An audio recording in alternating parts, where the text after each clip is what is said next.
या कार्यक्रमात मी स्वागत करते. मी अलका. आजचा हा कार्यक्रम आपण लोकशाही उत्सव समिती, जन आंदोलनांचा राष्ट्रीय समन्वय आणि जवाब दो आंदोलन अशा 3 व्यासपीठांकडून आयोजित केला आहे. जन आंदोलनांचा राष्ट्रीय समन्वय म्हणजे देशभरात विविध प्रकारच्या आंदोलनांशी जोडलेले लोक आणि संस्था यांचं एक व्यासपीठ आहे.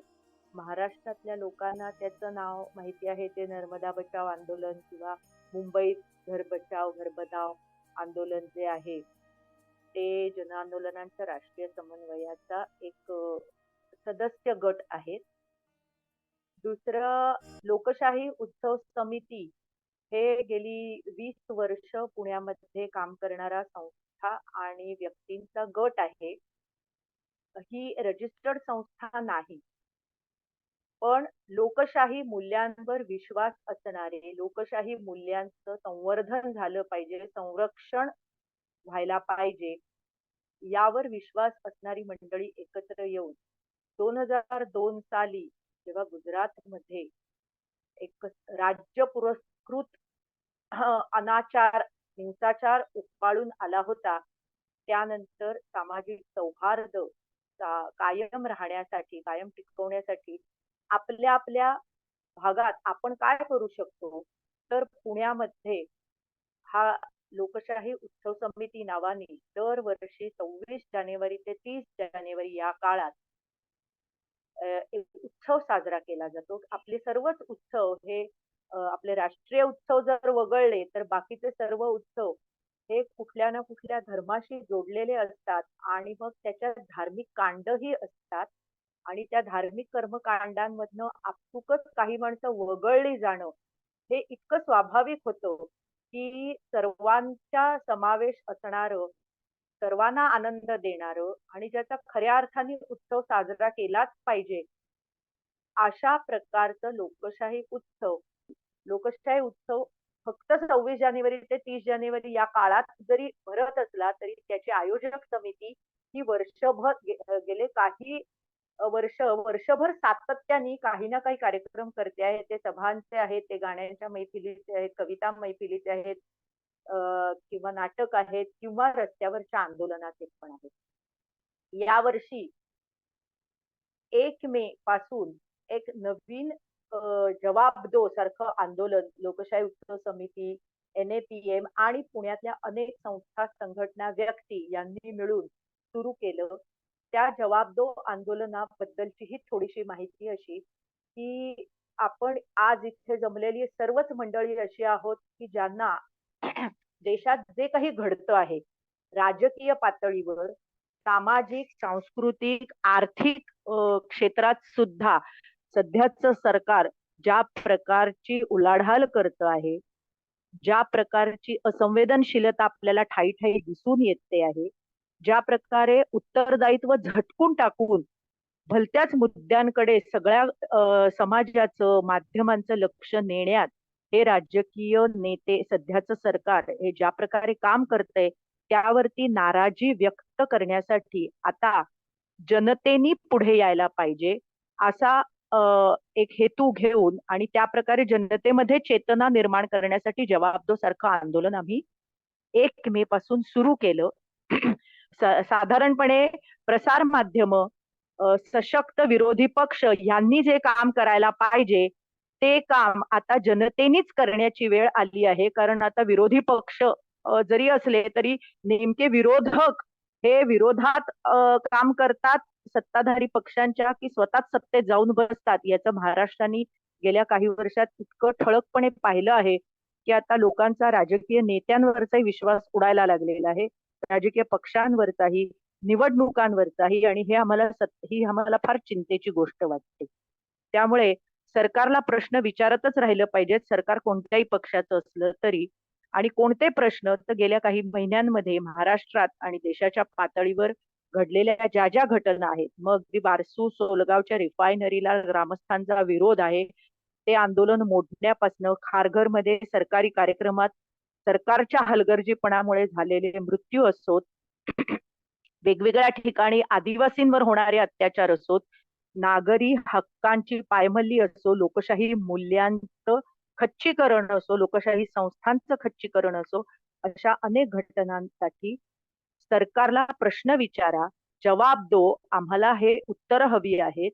ही महागाई का आहे, बेरोजगारी का आहे, शिक्षणाच्या आणि आरोग्य सेवांच्या मध्ये सरकारी जो हस्तक्षेप असतो किंवा सरकारच्याच मालकीच्या ह्या सगळ्या सेवा ज्या होत्या त्या हळूहळू मोडकळीला आणून खाजगीकरण जे चालू आहे ते कोणाच्या फायद्यासाठी चालू आहे.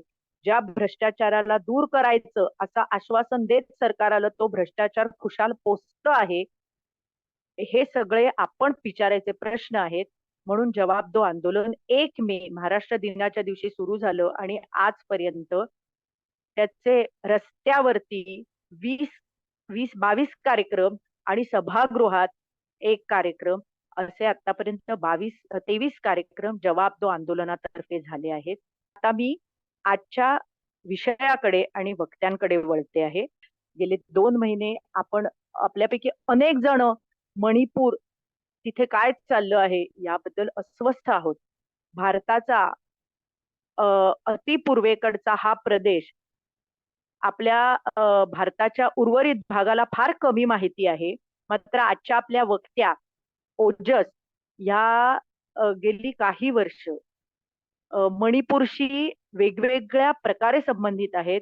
मुळात ओजस ही MSc बायोडायव्हर्सिटी घेऊन एक छान नोकरी करू शकली असती अशी तरुणी, परंतु तिने सामाजिक काम आपल्या अंगातल्या काही कला कौशल्यांनी त्यामध्ये उतरायचं ठरवलं आणि मी तिला पहिल्यांदा पाहिलं ते ले मशाले या इरोम शर्मिलाच्या आयुष्यावरच्या तिच्या संघर्षावरच्या एकपात्री नाटकातून. त्यातनं ओजसची मणिपूरशी नाळ जोडली गेली. 10 वर्ष ती ते नाटकाचे प्रयोग देशभरात वेगवेगळ्या ठिकाणी करत होती आणि तिने अनेकांपर्यंत मणिपूर आणि इरोम शर्मिला हे नाव पोचवलं असणार आहे. कारण मणिपूरचं नाव बातम्यात येत नाही, मणिपूर बद्दल काहीच बोललं जात नाही. याबद्दल आपण आज जरी बोलत असलो तरी तेव्हा सुद्धा परिस्थिती अशीच होती की ह्या उत्तर पूर्वेच्या 7 सिस्टर्स म्हणून आपण फक्त एकदा म्हणतो, पण त्याबद्दल फारसं कधीच औत्सुक्यही फार दाखवलेलं नाही.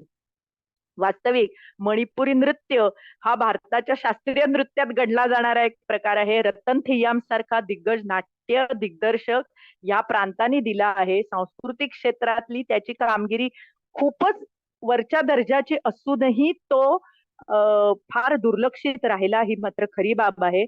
आणि गेल्या 3 महिन्यांपासून ह्या भागात पेटलेला हिंसाचार, मृत्यूचं थैमान आणि राज्यकर्त्यांचा मी तर म्हणेन निर्लज्जपणा याला उतच आलेला आहे. आणि आपणही तो मोठ्या प्रमाणावर अनुभवला आहे, परंतु आपणही तो परोक्ष अनुभवला आहे. आपल्याला खरंच बातम्यांनी माध्यमांनी फार काही बातम्या दिल्या नाहीत म्हणून, इंटरनेट सारखी सेवा नव्हती म्हणून ह्या गोष्टी कळल्या नाहीत. ओजस नुकतीच तिथे जाऊन आली.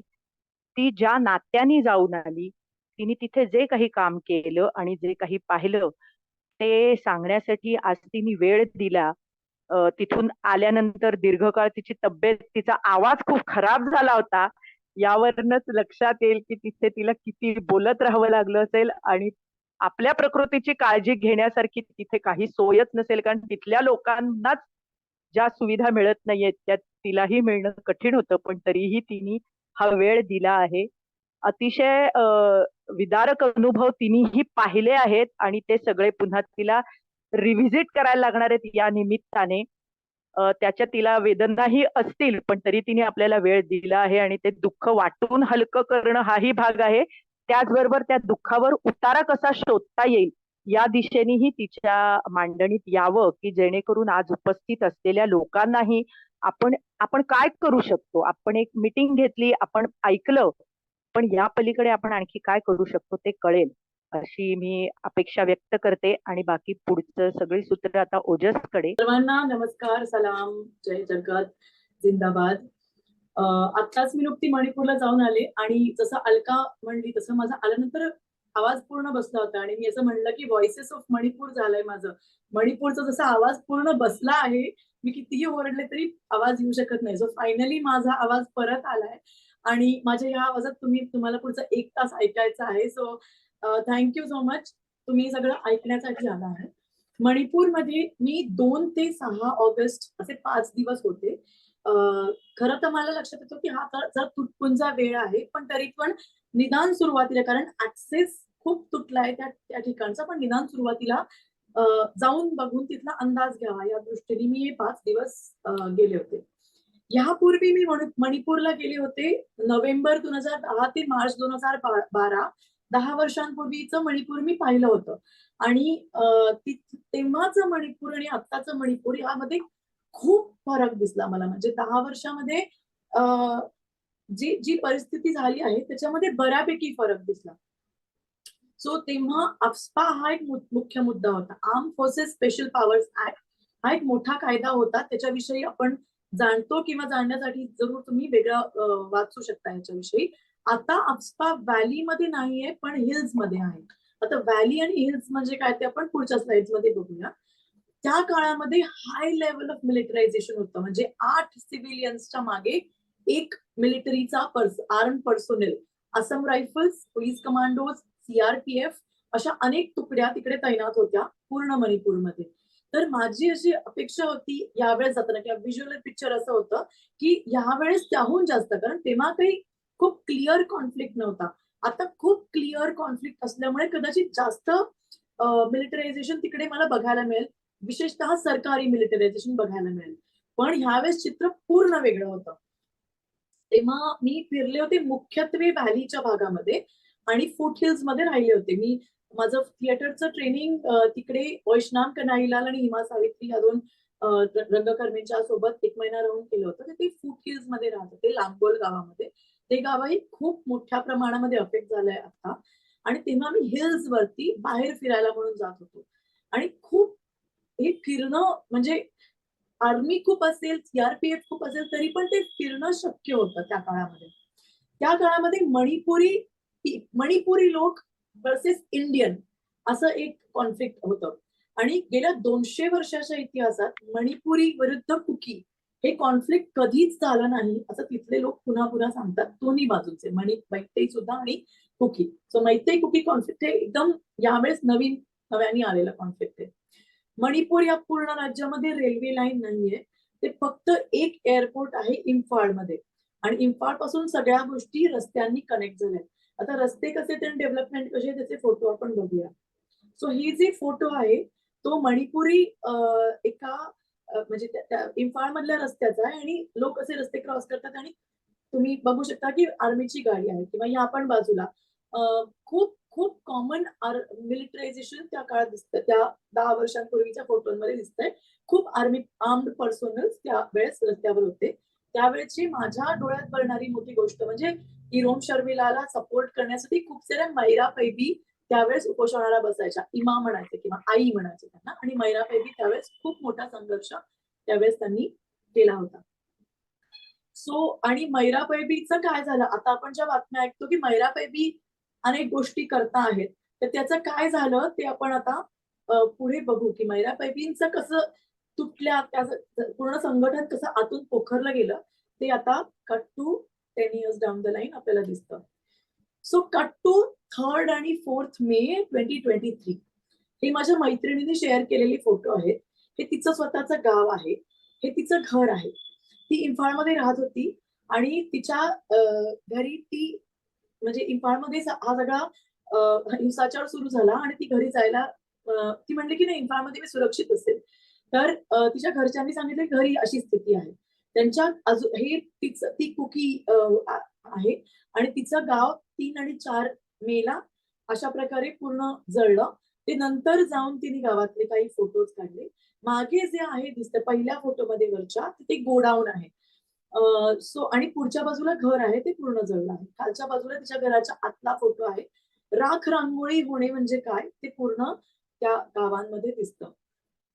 सो मला एक ती कविता आठवते की लोग टूट जाते हैं एक घर बसाने में, तुम तरस भी नहीं खाते बस्तियां जलाने में. अशी स्थिती 3 आणि 4 या 2 दिवसामध्ये मैतेई आणि कुकी दोन्हीही गावांमध्ये झाली होती. ह्या ठिकाणी एका आजीला धरून तो एक कुकी मुलगा डोंगरावरती चढतो आहे. जे लोक डोंगरावर, जेव्हा लोक जाळायला आले तेव्हा धावत लोक डोंगराकडे निघाले. जे डोंगराकडे गेले ते वाचले, जे गावांमध्ये होते ते मारले गेले. अशी ती स्थिती त्या काळात झाली होती 3 आणि 4 तारखेला. त्यानंतर काय झालं की त्यामध्ये पूर्ण 3 तारखेला 3 मेला तत्काळ इंटरनेट शटडाऊन केलं. आपल्या सरकारला का आवडतं इंटरनेट शटडाऊन मला कळत नाही. इंटरनेट शटडाऊन केलं आणि आजताप गायब 100 दिवस झाले अजूनही इंटरनेट परत आलेलं नाही. आम्ही जेव्हा मणिपूरमध्ये गेलो आम्ही इंटरनेट डिस्कनेक्ट झालो आणि मला स्वतःलाही एन्झायटी मी अनुभवली आहे. इंटरनेट नसताना काय होतं आणि आपण फॅमिलीशी कनेक्ट होऊ शकत नाही आणि अशी स्थिती असताना कम्युनिकेशनची माध्यमच काढून घेणं, त्यांनी काय स्थिती होते ते त्या लोकांची स्थिती तिथे गेल्यावर मला खूप प्रकर्षाने लक्षात आली. बरं, इंटरनेट शटडाऊन झाल्यामुळे अफवा पसरायच्या थांबल्या का? तर अजिबात नाही. टेक्स्ट मेसेजेस वरून भरपूर अफवा त्या ठिकाणी पसरल्या. ब्लूटूथ वरून लोक एकमेकांशी कनेक्टेड होते, फोटो शेअर करत होते, व्हिडिओ शेअर करत होते. डिस्टर्बिंग कंटेंट खूप सारा पसरला गेला, अफवा पसरल्या गेल्या, पण लोकांची जी कनेक्टिव्हिटी होती ती पूर्ण कट डाऊन करण्यात आली आणि एन्झायटी लेवल खूप वाढवण्यात आली. इंटरनेट शटडाऊनमुळे ह्या गोष्टी झाल्या. आता मी ह्या पुढच्या तासभरामध्ये मी लोकांच्या गोष्टी सांगू इच्छिते. म्हणजे राजकारण आणि कारण मीमांसा आपण करतच राहतो, पण मला असं वाटतं की लोकांशी जोडणं जाणं खूप महत्वाचं आहे. सो लोकांच्या गोष्टी आपण तिकडे काय मी पाहिलं ते त्याच्याविषयी जास्त सांगते. तिथे बोलल्या जाणाऱ्या गोष्टी मी नक्कीच शेअर करीन, पण त्याच्यापेक्षाही लोकांची स्थिती आहे ती मला शेअर करायला जास्त आवडेल. सो आता आजच्या काळामध्ये 55,000 लोक विस्थापित आहेत. त्यापैकी कुकी, कांगपोक्पी आणि चुराचंदपूर आणि मोरे या गावातून या जिल्ह्यांमध्ये आहेत आणि मैतेई लोक इम्फाळ आणि बिष्णुपूर या जिल्ह्यांमध्ये सध्या आलेले आहेत. तर बाकीच्या जिल्ह्यांमधून या जिल्ह्यांमध्ये असे ट्रान्सफर लोकांना करण्यात आलं आहे. सो खरं कारण काय, कोणी सुरुवात केली याच्याविषयी काहीही एक टाइमलाईन नाही. दोन्हीकडचे लोक सांगतात त्यांनी जेव्हा घरं जायला सुरुवात केली तेव्हा आम्ही सुरुवात केली. त्यामुळे ही लाईन काढणं आम्हाला नंतर लक्षात आलं की त्या लाईन काढण्यामध्ये लॉजिकमध्ये अर्थच नाहीये. कारण 3 तारखेला सर्वांची घरं जायला सुरुवात केली आणि अर्थातच त्याच्यासाठी बनव्यासाठी जे कोरडं लाकूड एकत्र करावं लागतं, जे पेट्रोल एकत्र करावं लागतं, त्याची सुरुवात बऱ्याच आधीपासून म्हणजे 2017 पासून 2022 पासून अगदी व्यवस्थित करण्यात आलेली आहे. ते लोकांशी बोलताना लक्षात येत होतं. हे जेव्हा घटना समोर येत होत्या, इंटरनेट बंद होतं त्यामुळे समजत नव्हतं, पण काहीतरी तिकडे चाललं आहे हे जेव्हा लक्षात येत होतं तेव्हा आम्ही काही लोकांनी व्हॉइसेस ऑफ मणिपूर हा एक कार्यक्रम हाती घेतला. म्हणजे तिथे ज्या लोकांच्याकडचे फोन नंबर आमच्याकडे होते ते त्या लोकांना फोनवरून संपर्क करून की काय तुमच्याकडे चाललंय, तुमची काय स्थिती आहे, तुमच्या गावांमध्ये काय काय स्थिती आहे, हे आम्ही दर आठवड्याला फोन करून लोकांना विचारत होतो. तर अनेक जिल्ह्यांमधल्या लोकांनी फोनवरून आम्हाला तिथली स्थिती सांगत होते आणि ते आम्ही व्हॉइसेस ऑफ मणिपूर या नावाने पब्लिश करत होतो. आम्ही म्हणजे भारतामधल्या वेगवेगळ्या राज्यांमधले अनेक कार्यकर्ते ज्यांना मणिपूर विषयी आस्था आहे आणि मणिपुरी लोकांशी संपर्क आहे असा व्हॉलंटरी ग्रुप तो एकत्र आहे. सर्वोदयी त्याच्यामध्ये बरेच लोक आहेत. तर अशा लोकांनी व्हॉइसेस ऑफ मणिपूर जेव्हा सुरू केलं, गोष्टी आम्हाला कळत होत्या साधारणपणे जूनच्या पहिल्या आठवड्यापासून या सगळ्या गोष्टी ऐकत होतो.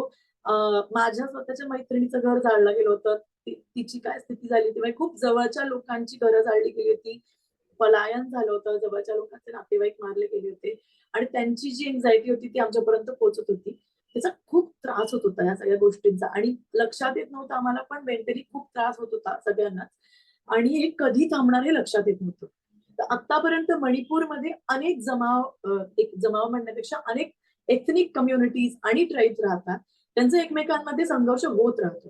पण आजपर्यंत असा इतिहास राहिला की साधारणपणे आठवडा 2 आठवड्यामध्ये ह्या सगळ्या संघर्षाला फुलस्टॉप मिळतो. पॉलिटिशियन्स करून ऍक्टिव्ह प्रयत्न करून त्या 2 समूहांच्या नेत्यांना एकत्र आणून समोरासमोर बसवलं जातं, काहीतरी सीज फायर तरी केलं जातं. हा आतापर्यंतचा अनुभव राहिला. पण गेले 3 महिने अशी सीज फायरची कोणतीही प्रक्रिया मणिपूरमध्ये झालेली नाही आणि लोकांची खरंच खूप विदारक स्थिती आहे. त्यामुळे आम्हाला असं वाटलं की तिकडे जाऊन बघता यायला पाहिजे काय स्थिती, आणि आपण मदत करायला पाहिजे. पण केवळ लोकांच्या गोष्टी बाहेरपर्यंत त्यांचे आवाज पोहोचवणं एवढं पुरेसं नाहीये. आतमध्ये जाऊन आपण निदान अंदाज घेतला पाहिजे की काय स्थिती आहे. तर त्यासाठी युमेटा फाउंडेशन चे डॉक्टर प्रियदर्श तिथे मणिपूरमध्ये जाऊन आले. त्यांचा व्हिडिओ रवीश कुमार यांनी पण शेअर केला होता. ते खूप चांगली टीम सध्या बांधत आहेत. तर त्यांच्या टीम मधून एक रिलीफ कॅम्पचा अंदाज घेण्यासाठी मी लॅक्टेशन कन्सल्टंट म्हणून आणि एक साथी संगीता जी अनेक ठिकाणी कॉन्फ्लिक्ट एरियाज मध्ये नॅशनल इंटरनॅशनली त्या ठिकाणी जाऊन अशा प्रकारच्या रिलीफ कॅम्प मध्ये मदत करते. ती स्वतः डान्सर आहे. तर आम्ही दोघींनी पहिल्या टीम मध्ये जाण्याचं ठरवलं. मला असं वाटलं की तिथे तिथे रिलीफ कॅम्प मध्ये लोकांना माहिती आहे कशी स्थिती आहे ते माहिती. खूप सारी मुलं आहेत, त्यांची स्थिती माहिती आहे, खूप सारे मित्र आहेत. आपण काहीतरी सोबत खाऊन येऊया मुलांसाठी. सो खाऊ म्हणून आम्ही असं केलं की सेवाग्राम आनंद निकेतनची जी शाळा आहे तिथे 1ली ते 10वीच्या मुलांना मी सांगितलं की अशा रिलीफ कॅम्प मध्ये 55,000 लोक आहेत, तुमच्या एवढी मुलं तिथे राहता आहेत आणि त्यांची घरं जाळण्यात आली आहेत, त्यांना कुठे जायचं माहित नाही, शाळा नाहीये त्यांच्याकडे. तर त्या मुलांनी एका दिवसामध्ये त्या मुलांनी आणि त्यांच्या ताईंनी मिळून 150 ग्रीटिंग कार्ड खूप मनापासून केली आणि आपापल्या यांनी खूप सुंदर मेसेजेस लिहिले त्या मुलांना आणि खूप मनापासून लिहिले की आम्ही तुमच्या सोबत आहोत आणि तुम्ही एकटे नाही आहात, आपण सोबत आहोत, तुम्ही काळजी करू नका, सगळं काही नीट होईल. असे खूप सुंदर टचिंग मेसेजेस त्या मुलांनी घेऊन गेले आणि मला खूप असं छान समृद्ध वाटत होतं की मी काहीतरी मुलांसाठी छोटस खाऊ देते आहे आणि इट वॉज रिसिव्ड व्हेरी वेल. आणि मला असं लक्षात आलं की मानसिकता जोडण्याची खूप गरज आहे. लोक प्रचंड आयसोलेशन मध्ये आहेत त्या ठिकाणी. सो हा एक प्रयत्न मला वाटतं प्रत्येक शाळांमधून आपण करू शकतो. So we will go to Manipur समजून घेण्यासाठी करू. मणिपूरमध्ये आता 2 तट पडले, हिल्स आणि व्हॅली. ओके, सो ह्या मणिपूरच्या डाव्या बाजूला नकाशा आहे ज्याच्यामध्ये टेरेन दिसतंय, मध्ये म्हणजे बशी सारखं आहे ते, बाजूला सगळे हिल्स आहेत आणि मध्ये व्हॅली आहे. तर या बाजूला आपण बघू नकाशामध्ये की म्हणजे हिल्स जवळ छोटे छोटे छोटे छोटे जे जिल्हे दिसतात, बिष्णुपूर, इम्फाल ईस्ट, वेस्ट, तौबाल, काकचिंग, हे सगळे जे आहेत ते व्हॅली मध्ये आहेत. बाकी सगळे बाकीचे जे एरिया आहेत त्याच्यामध्ये हिल्स आहेत. सो हिल्स आणि व्हॅली हे डिस्ट्रीब्युशन आहे. हिल्स मध्ये वेगवेगळे आता एथनिक कम्युनिटीज, एथनिसिटी मणिपूरची खूप महत्वाचा फॅक्टर मणिपूरमध्ये आहे. सो मणिपूरमध्ये मैतेई 56% आहेत. ते आय थिंक ते बदलत राहतात आकडे, साधारण 50% आसपास आहेत. नागा 22% आहेत. कुकी 7.5, जो ही ट्राईब आहे ते आणि कुकी आणि जो असे एकत्र सध्या आहेत. बंगाल्स म्हणजे मुस्लिम जे ऍक्च्युली मैतेईमध्येच येतात आणि अदर्स म्हणजे छोट्या छोट्या ज्या ट्राईब्स आहेत. तर अशा 32 प्रकारच्या ट्राईब्स हिल मध्ये राहतात. आता आपण मगाच्या मॅपमध्ये पाहिलं की जी छोटे छोटे डिस्ट्रिक्ट आहेत त्याच्यामध्ये मैतेई राहतात आणि बाकीचे जे डिस्ट्रिक्ट आहेत त्याच्यामध्ये आदिवासी लोकांसाठी ती राखीव जागा आहे. ती शेड्युल्ड ट्राईब्स साठीचीच जागा आहे. तिकडे मैतेई जमिनी घेऊ शकत नाहीत आणि इव्हन बंगाल वगैरे फक्त आदिवासी शेड्युल्ड ट्राईब्स ज्या आहेत त्या जमिनी घेऊ शकतात. रिलीजन मध्ये बघायचं तर 46% हिंदू आहेत, 46% ख्रिश्चन आहेत. मेजॉरिटी ऑफ ट्राईब्स ख्रिश्चन आहेत. अनेक मैतेई सुद्धा ख्रिश्चन आहेत. सो आता अशी जी स्थिती आहे तर त्याच्यामध्ये हा नकाशा आपण बघितला तर आता आम्ही कसे गेलो ते बघते. 32 ट्राईब्स ज्या आहेत त्या हिल भागात राहतात आणि आतमध्ये टोटल मणिपूरमध्ये 37 एथनिक ग्रुप्स राहतात. सो आम्हाला इम्फाळ मधून आता ते काळं जिकडे मार्क केलं ना कांगपोकपीला, तिकडे आम्हाला जायचं होतं. इम्फाळ मधून तिकडे 1 तासाचा रस्ता आहे, जो अगदी व्यवस्थित रस्ता आहे, स्मूथ रस्ता आहे. पण तिथून आम्हाला जाता येत नव्हतं कारण की ती एक बॉर्डर सील केली त्यांनी. आतल्या आत बॉर्डर तयार झाली आहे. त्या राज्यातल्या राज्यात एक डिफेन्स लाईन किंवा बॉर्डर तयार झाली. इथून तिथे लोकांना जाता येत नाही. विशेषतः रिलीफ मटेरियल घेऊन तर नाहीच जाता येत. आणि त्या बाहेरची जी बाजू आहे तिथे ट्रायबल लोक आहेत आणि कुकी मेजॉरिटी चे जिल्हे आहेत तिथून कुकी लोकांना आतमध्ये येता येत नाही त्या व्हॅलीच्या भागामध्ये. आतमध्ये आल्यावरती जीवाची भीती असते. कोणीही असो, कुकी पोलीस असो, कोणी कुकी आसाम रायफल मधले लोक असो, सैन्यातले लोक असो, त्यांना आतमध्ये येता येत नाही. सिक्युरिटी फोर्सेस असो, कोणीही येऊ शकत नाही. अगदी रिलीफ कॅम्पमधल्या लोकांनाही येता येत नाही. रिलीफ देणाऱ्या लोकांना, डॉक्टर्स नाही येता येत नाही. Same in case of Meitei valley मधून बाहेर पडू शकत नाही. अशी इतकी ती टाईट बाउंड्री आहे आणि इतका तो विद्वेष त्याच्यामध्ये खोल रुजलेला आहे.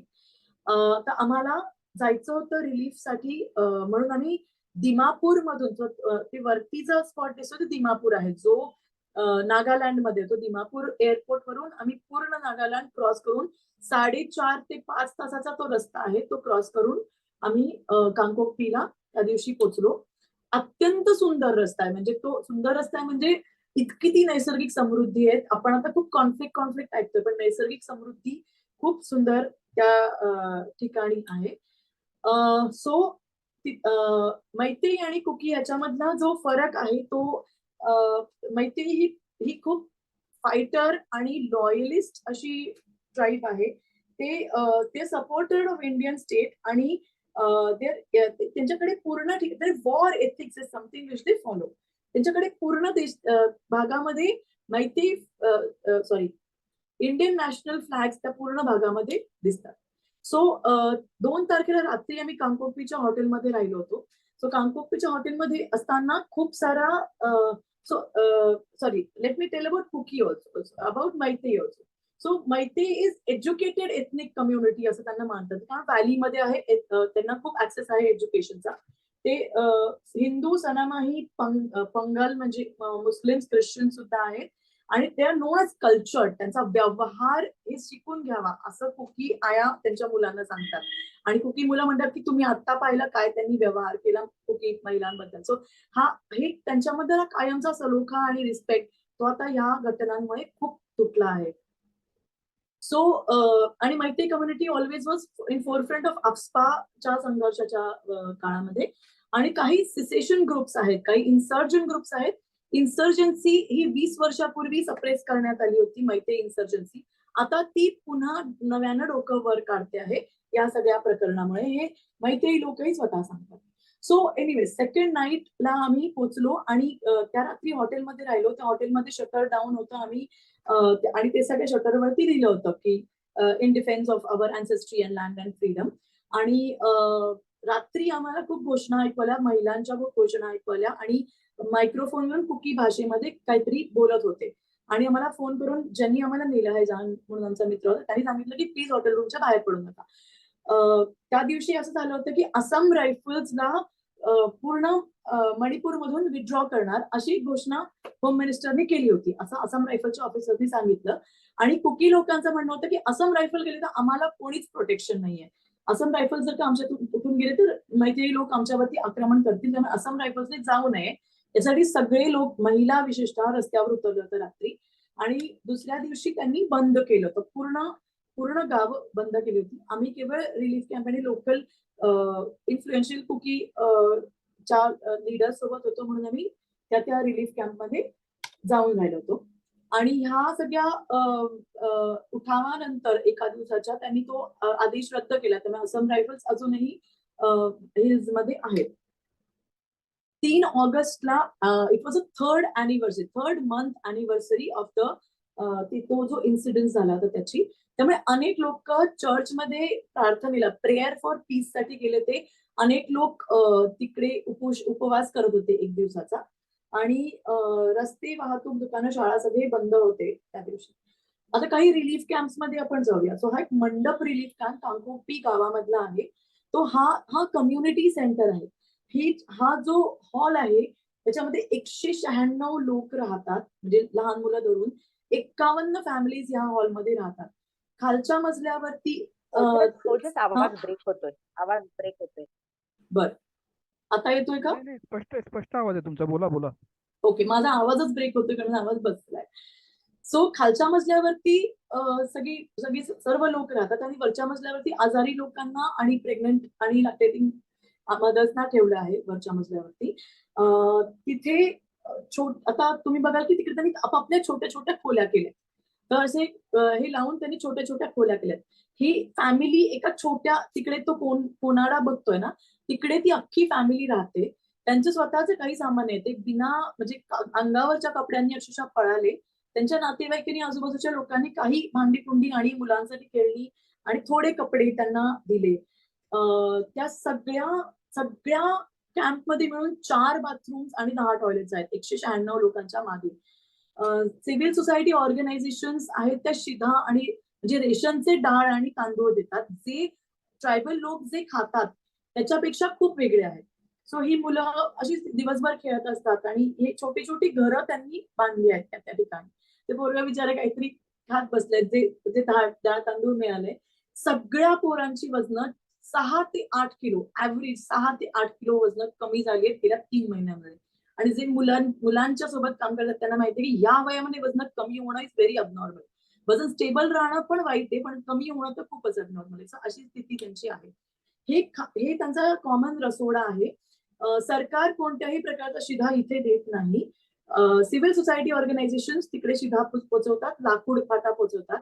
लोक असेच तिकडे बाहेर बसून खातात. तिकडे आम्ही पण त्यांच्यासोबत नाश्ता केला. डाळ, फडफडीत तांदूळ आणि अशी अर्धी म्हणजे शिजणारी डाळ, त्याच्यासोबत कधी कधी कांदा असतो, कधी कधी नशीब असतो तर बटाटा असतो आणि तळलेल्या मिरच्या, असा अन्न 2 वेळा ते खातात. पुढे मी दाखवेन की कुकी अन्न काय असतं, मग त्याच्या कंपॅरिझन मध्ये हे कसं असेल ते आपण कम्पेअर करू शकतो.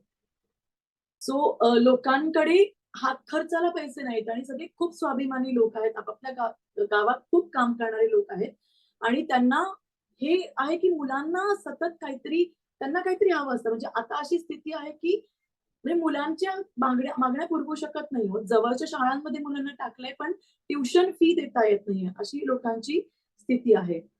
अनसर्टनिटीनी लोकांचा खूप हे झालंय, त्यांना अनसर्टिनिटी खूप त्याची भीती वाटते आहे. हा दुसरा कॅम्प आहे ITI, तिथे इंडस्ट्रियल ते ट्रेनिंग सेंटर होतं, त्याचं त्यांनी कॅम्पमध्ये कन्व्हर्जन केलं. तिकडे 460 लोक राहतात एवढ्या एरियामध्ये आणि मखोना आणि कांगलो या गावांमधून लोक इथे आलेले आहेत. इथे सगळी मुलांची नाका गळत होती, ताप आले होते, मेडिकलची सुविधा नव्हती, इन्फेक्शन खूप होती, शाळा नाही आहेत जवळपास. इथे एक खूप मुलं ती खेळत राहतात एकमेकांच्या सोबत आणि एक कॅरम वरती दिवसभर मुलं खेळत राहतात. ही 2 मुलं आहेत, त्यांनी स्टोरी सांगितली की ती केंद्रीय विद्यालयामध्ये शिकत होती. ते सगळे वेल ऑफ फॅमिलीमध्ये, अनेक जण वेल ऑफ फॅमिलीमध्ये लोक आहेत, इम्फाळ मधून आलेले आहेत. हा मुलगा केंद्रीय विद्यालयामध्ये शिकत होता आणि त्याची आई आणि त्यांना एकटी सांभाळते दोघांना. कुकी आणि मैतेई असं ते मॅरेज आहे आणि त्यांचे वडील कुकी होते जे वारले आणि आईने त्यांना घेऊन शिलॉंग मध्ये गेली समहाऊ बाय अफोर्डिंग. पण शिलॉंग मध्ये त्या मुलांना शाळेमध्ये ऍडमिशन मिळत नाही, 12वी आणि 10वीची मुलं आहेत आणि त्यामुळे तो हुशार मुलगा असल्यामुळे त्याचे हेडमास्टर म्हटले की तू राज्यात राहा, म्हणजे तुला शाळा काही ना काही करून आम्ही तुला शाळेचा ऍक्सेस देऊ शकतो किंवा परीक्षेत बसण्याचा ऍक्सेस देऊ शकतो. त्यामुळे ते फिरवून पुन्हा, आणि शिलॉंग परवडत नव्हतं म्हणून ते फिरवून पुन्हा कॅम्पमध्ये येऊन राहत होते. आणि त्या मुलांनी इतकी अशी गोष्ट सांगितली की तो म्हणला की माझ्या मित्रांनी मला कधीतरी फोन मी त्यांना करायचा प्रयत्न करतो आणि ते म्हणतात की अरे तुझ्याबद्दल इतक्या रुमर्स पसरल्यात की तू बंदूक घेऊन मारायला निघालायस, अशा अफवा पसरल्यात. तर त्यांनी मित्राला सांगितलं की अहो मी राज्यातच नव्हतो आणि माझी अशी स्थिती आहे. तर हा जो डायलॉग मुलांमध्ये तुटला आहे तो पुन्हा जोडण्याची कुठेतरी गरज आहे असं ह्या मुलांच्या मधून वाटलं. आणि या मुलांना शिकण्याची खूप गरज आहे, पुन्हा क्लासेस सुरू करण्याची. आणि 10वी-12वीची महत्वाची वर्ष असणारी अनेक मुलं या कॅम्पमध्ये राहत आहेत. सो इथून आम्ही सैकुलमध्ये गेलो. सैकुल हा कुकी कॅम्प खूप जास्त ऑर्गनाइज्ड आहे. ते युनिफाईड कमांड ऑफिस म्हणून म्हणजे ते सगळे रिलीफ, मीडिया, सिक्युरिटी, डिफेन्स आणि फायनान्स असं ते सगळ्या गावकऱ्यांनी मिळून हे सगळं त्यांनी मॅनेज केलेलं आहे. सो ते खूप ऑर्गनाइज्ड आहेत. या 5 एक गोष्टी ऑर्गनाइज्ड आहेत कुकी कॅम्प्समध्ये. ट्रेडिशनल कुकी गव्हर्नन्स बॉडीज ज्या आहेत त्या सगळ्या गोष्टी बघतात. हे आपण रस्ते बघतो. सो डेव्हलपमेंट ही हिल्स मध्ये पोहोचलीच नाही. हे जे रस्ते आहेत ते शेवटचे 2005 मध्ये मानले गेलेले आहेत किंवा 2016 मध्ये शेवटचा रस्ता जो व्हॅलीला जोडतो, तर अशी रस्त्यांची स्थिती पूर्ण हिल्स मध्ये आहे. हे कुकी गावातले महिला गावाच्या वेशीवरती थांबून गाड्या तपासतात आणि गाड्यांमध्ये काही शस्त्र नेली नाहीत ना, दारू नेले जात नाहीत ना, किंवा कोणी मैतेही या गावांमध्ये येत नाहीत, अशा प्रत्येक गाड्या तपासून त्या बघतात. रिलीफ मटेरियल प्रत्येक गोष्ट चेक करतात. तर आमची पण गाडी त्यांनी तपासली. आमच्या सोबत हेजांग होता, ते खूप मैत्रीपूर्ण नातं त्यांचं असल्यामुळे आम्ही सहज निघून गेलो. टू बी ऑनेस्ट, मला भीती वाटत होती की लोकांना जर का कळलं की मी मैत्री लोकांबरोबर इरोम शर्मिलाच्या संदर्भात नाटक केलं आहे तर माझं काय होईल, अशी भीती मी मनात घेऊन होते. पण नंतर ती भीती हळूहळू माझी गेली. सो हा एक कॅम्प आहे. ओके, माझ्याकडचे लाईट गेले, पण I think I have a torch, right. So हा एक कॅम्प आहे, तर टी गोजांग रिलीफ कॅम्प आहे. हा चर्चच्या कॅम्पसमध्ये आहे. इथे पण म्हणजे शेती आहे अशा गावांमधले लोक इथे येऊन राहतात. त्यांची खूप बरी घरं होती, पण आता ही सगळे पूर्ण टीनच्या शेडमध्ये राहतात. हे चर्चचं कॅम्पस आहे छोटंसं. त्याच्यामध्येच त्यांनी छोटी छोटी घरं केली. एकेका टीनच्या शेडमध्ये 8-8 लोक राहतात. त्याच्यामध्येच त्यांनी भांडी कुंडी, तिथेच स्वयंपाकघर, तिथेच त्यांनी खाटा स्वतःच्या स्वतः बांबूच्या केल्या आहेत. तिथे फरशा नाहीयेत. ह्या लोकांची घरं फरशांची घरं होती. पक्के घर असणारे लोक या ठिकाणी येऊन राहिले आहेत. हे त्यांचं किचन आहे. इथे मोकळं ग्राउंड आहे, जिकडे किड्यांचा प्रचंड इन्सेक्ट बाईट्स पूर्ण लोकांच्या अंगावर आहेत. हे टॉयलेटचा ऍक्सेस आहे त्यांचा. घरांमध्ये टॉयलेट असणारे लोक आता पूर्ण जंगलांमध्ये टॉयलेटमध्ये जातात. इथे आम्ही महिलांची मीटिंग घेतली आणि मुलं खूप आहेत या ठिकाणी. महिलांनी खूप स्वतःचे प्रश्न सांगितले की सॅनिटेशनचा प्रश्न आहे. आम्ही पाणी पित नाही, कारण की टॉयलेटमध्ये जंगलात कुठे जाणार म्हणून पाणी पित नाही. व्हाईट डिस्चार्जचा प्रॉब्लेम होतो, मेन्स्ट्रुएशन प्रॉब्लेम होतो, बाथरूम नाहीये, उघड्यावर आंघोळी करतात, कपडे घालून आंघोळ करतात. सो स्किन इन्फेक्शनचा खूप प्रश्न होतो. महिलांचे खूप मोठे प्रश्न या ठिकाणी आम्हाला भेडसावले. इकडे प्रकर्षाने टॉयलेट बांधण्याची गरज आहे. आणि इथे म्हणजे ह्या गावामध्ये 4 मेला जाळलं गेलं गाव, सगळे लोक पळाले. या गावामधल्या 2 मुली होत्या, ऑलिव्हिया आणि फ्लॉरेन्स. फ्लॉरेन्सची आई आणि बहीण या ठिकाणी आम्हाला भेटली. तर फ्लॉरेन्सची गोष्ट अशी झाली की तिच्यावरती अटॅक, ते दोघी इम्फाळमध्ये काम करायच्या. तिला स्वतःचं ब्युटी पार्लर उघडायचं होतं, पण त्याच्यासाठी पैसे जमा करण्यासाठी म्हणून ती एका ह्याच्यामध्ये काम करत होती, वॉशिंग युनिट मध्ये काम करत होती, कार वॉश सेंटरमध्ये.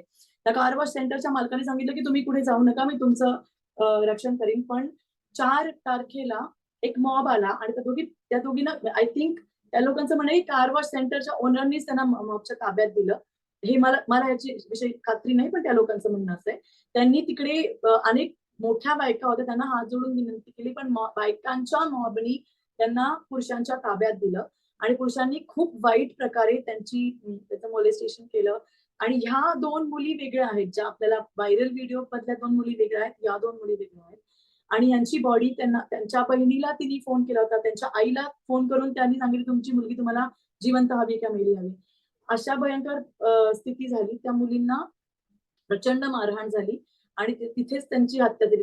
पूर्ण चेहरा आम्ही फोटो पाहिला, खूप डॅमेज चेहरा होता. आणि त्यांची बॉडी अजूनही इम्फाळच्या JNIMS हॉस्पिटलमध्ये आहे. ती अजूनही रिकव्हर करण्यात आली नाहीये, कारण हे लोक इम्फाळमध्ये जाऊन बॉडी सुद्धा आणू शकत नाही.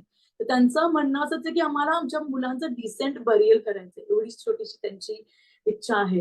सो अशा भयंकर स्थितीमध्ये ती लोक राहतात, ती भयंकर दुःख घेऊन राहतात आणि जोपर्यंत बॉडी बघत नाही तोपर्यंत आम्हाला क्लोजरच मिळत नाही की या सगळ्या प्रकार झाला आहे. अशा स्थितीमध्ये लोक आहेत तिथे.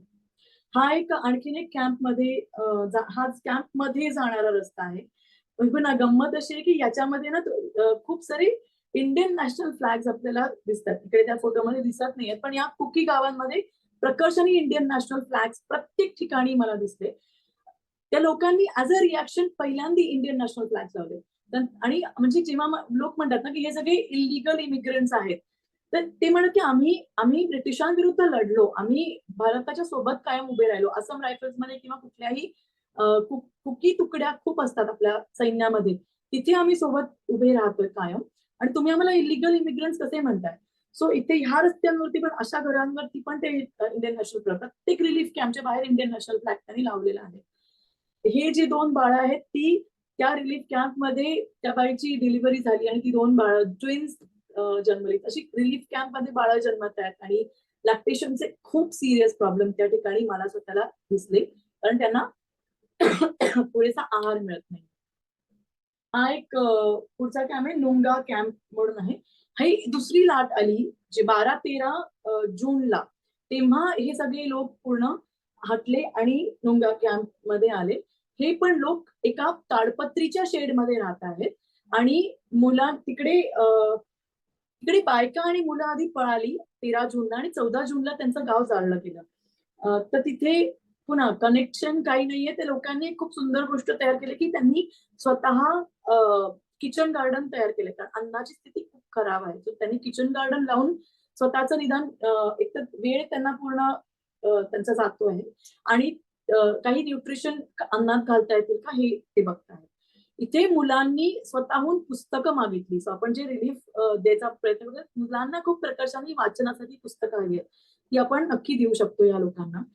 आणि मोठ्यांना पण किचन गार्डन साठी किंवा काही एंगेज करण्यासाठी काही गोष्टी, छोटे छोटे उद्योगधंदे उभारण्यासाठी सीड मनी खूप जणांनी तिकडे मागितला. हे एक हे गावाची वेश आहे. इकडे पण आम्ही खूप सारे इंडियन नॅशनल फ्लॅग्स बघतोय. अँग्लो कुकी वॉर 1917-1919 चा हा मॉन्युमेंट त्या ठिकाणी आहे. हा एक व्हेरी इंटरेस्टिंग डे 4 जूनला आम्ही डिफेन्स लाईन मध्ये गेलो. So defence line is something जिथे कुकी आणि मैतेई जे बॉर्डर्स आहेत त्या ठिकाणी एका बाजूला डाव्या फोटोमध्ये दिसतंय तर रस्ता बंद केलाय. डाव्या बाजूला मैतेई हिल्स आहेत, उजव्या बाजूला कुकी हिल्स आहेत. मध्ये जो रस्ता आहे तिथे नो मॅन्स लँड आहे आणि ह्या हिल्स मधून पूर्ण कुकी डिफेन्स टीम बसलेली आहे. उजव्या बाजूला बघतो तर जुना बस स्टॉप आहे जिथे आता छावणी झाली आहे. ती आर्म्ड लोक आहेत, पूर्ण युवक आहेत ज्यांनी आयुष्यात पहिल्यांदा बंदूक हातात घेतली आहे. सो आपल्याला असं वाटत असेल, लोक म्हणतात की तिकडे काही नाहीये, बंदुका नाहीये. सो मी स्वतः बंदूकधारी युवक पाहिले आहेत. विशीचे आहेत ते असं स्वतःला सांगतात, पण 10वी पास 9वी पास अशी मुलं तिथे आहेत. वरती आम्ही त्या हिल्स वरती पण गेलो. इकडे काही बंकर्स त्यांनी केले होते. आता मी ही खोकी बाजू पाहिली, पण माहिती ही साईड तशीच आहे. तिथेही बंकर्स आहेत, तिथेही आर्म्ड मिलिटन्स नाही येते. कुकी मिलिटन्स नाही, कुकी मिलिटन्स जंगलात आहेत. ही तरुण पोरं आहेत ज्यांच्या हातात बंदुका आहेत आणि चांगल्या दर्जाच्या बंदुका आहेत. म्हणजे लायसन्स्ड गन्स आहेत ज्या हंटिंगसाठी वापरण्यात येतात, ज्यांना लायसन्स आहेत त्या बंदुकांना. लॉंग रेंज गन्स आहेत, त्यांच्याकडे वॉकी टॉकी आहेत. आम्ही त्या रस्त्यावरून चालत असताना आमच्यासोबत त्यांचेच लोक काही चालत होते आणि त्यांनी फोनवरून सांगितलं की अरे ह्या मुली येत आहेत आमच्याकडे, पण त्यांना घेऊन आम्हाला पण बोलायचंय. गोड मुलं आहेत ती, म्हणजे असं नाही म्हणता येणार की कुकी मिलिटंट्स आहेत. अगदी साधी मुलं आहेत. काहीतरी त्यांना डिफेंड करायचंय ते गाव, असं त्यांची धारणा आहे. त्या मुलांना कायम मी तंबाखू किंवा काहीतरी चुईंग सबस्टन्स खाताना बघितला आणि त्यांना असं आहे की आम्हाला परत जाऊन आमचं आयुष्य सुरू करायचंय. हे संपू दे, मग आम्ही आमचं आयुष्य सुरू करू. आणि मनापासून त्यांना वाटतं की आम्ही आमची गावं राखतो आहोत. गावातल्या लोकांनाही हे वाटते की हे डिफेन्स वरती, ये हमारा डिफेन्स कर रहे हैं इसलिए हम गाव में सुरक्षित है, असा त्यांची धारणा आहे. आम्ही स्वतः गावांमधून रात्री फिरलो आणि गावं खरंच सुरक्षित आहेत. म्हणजे गावांमध्ये ती हल्ल्याची भीती वाटते ती नाही. आम्ही चालत होतो म्हणजे तिथल्या स्थानिक लोकांबरोबर, पण ही लोक खरंच डिफेन्स लाईन मध्ये अक्षरशः हाय रेंज गन्स घेऊन उभी आहेत. आणि हे जे बंकर आहे ना ते असम रायफलने उद्ध्वस्त केलेलं बंकर आहे. पण जोपर्यंत लोकांच्या मनातली बंकर्स आणि लोकांच्या मनातली भीती घालवत नाहीत तोपर्यंत बंकर्स उद्ध्वस्त करण्यामध्ये काहीच अर्थ नाहीये. हे तिकडे आम्हाला जाऊन समजलं. सो हे त्या बाजूला मैतेई हिल आहे, या बाजूला कुकी हिल आहे, मध्ये असम रायफलच्या छावण्या तिकडे आपल्याला दिसतात.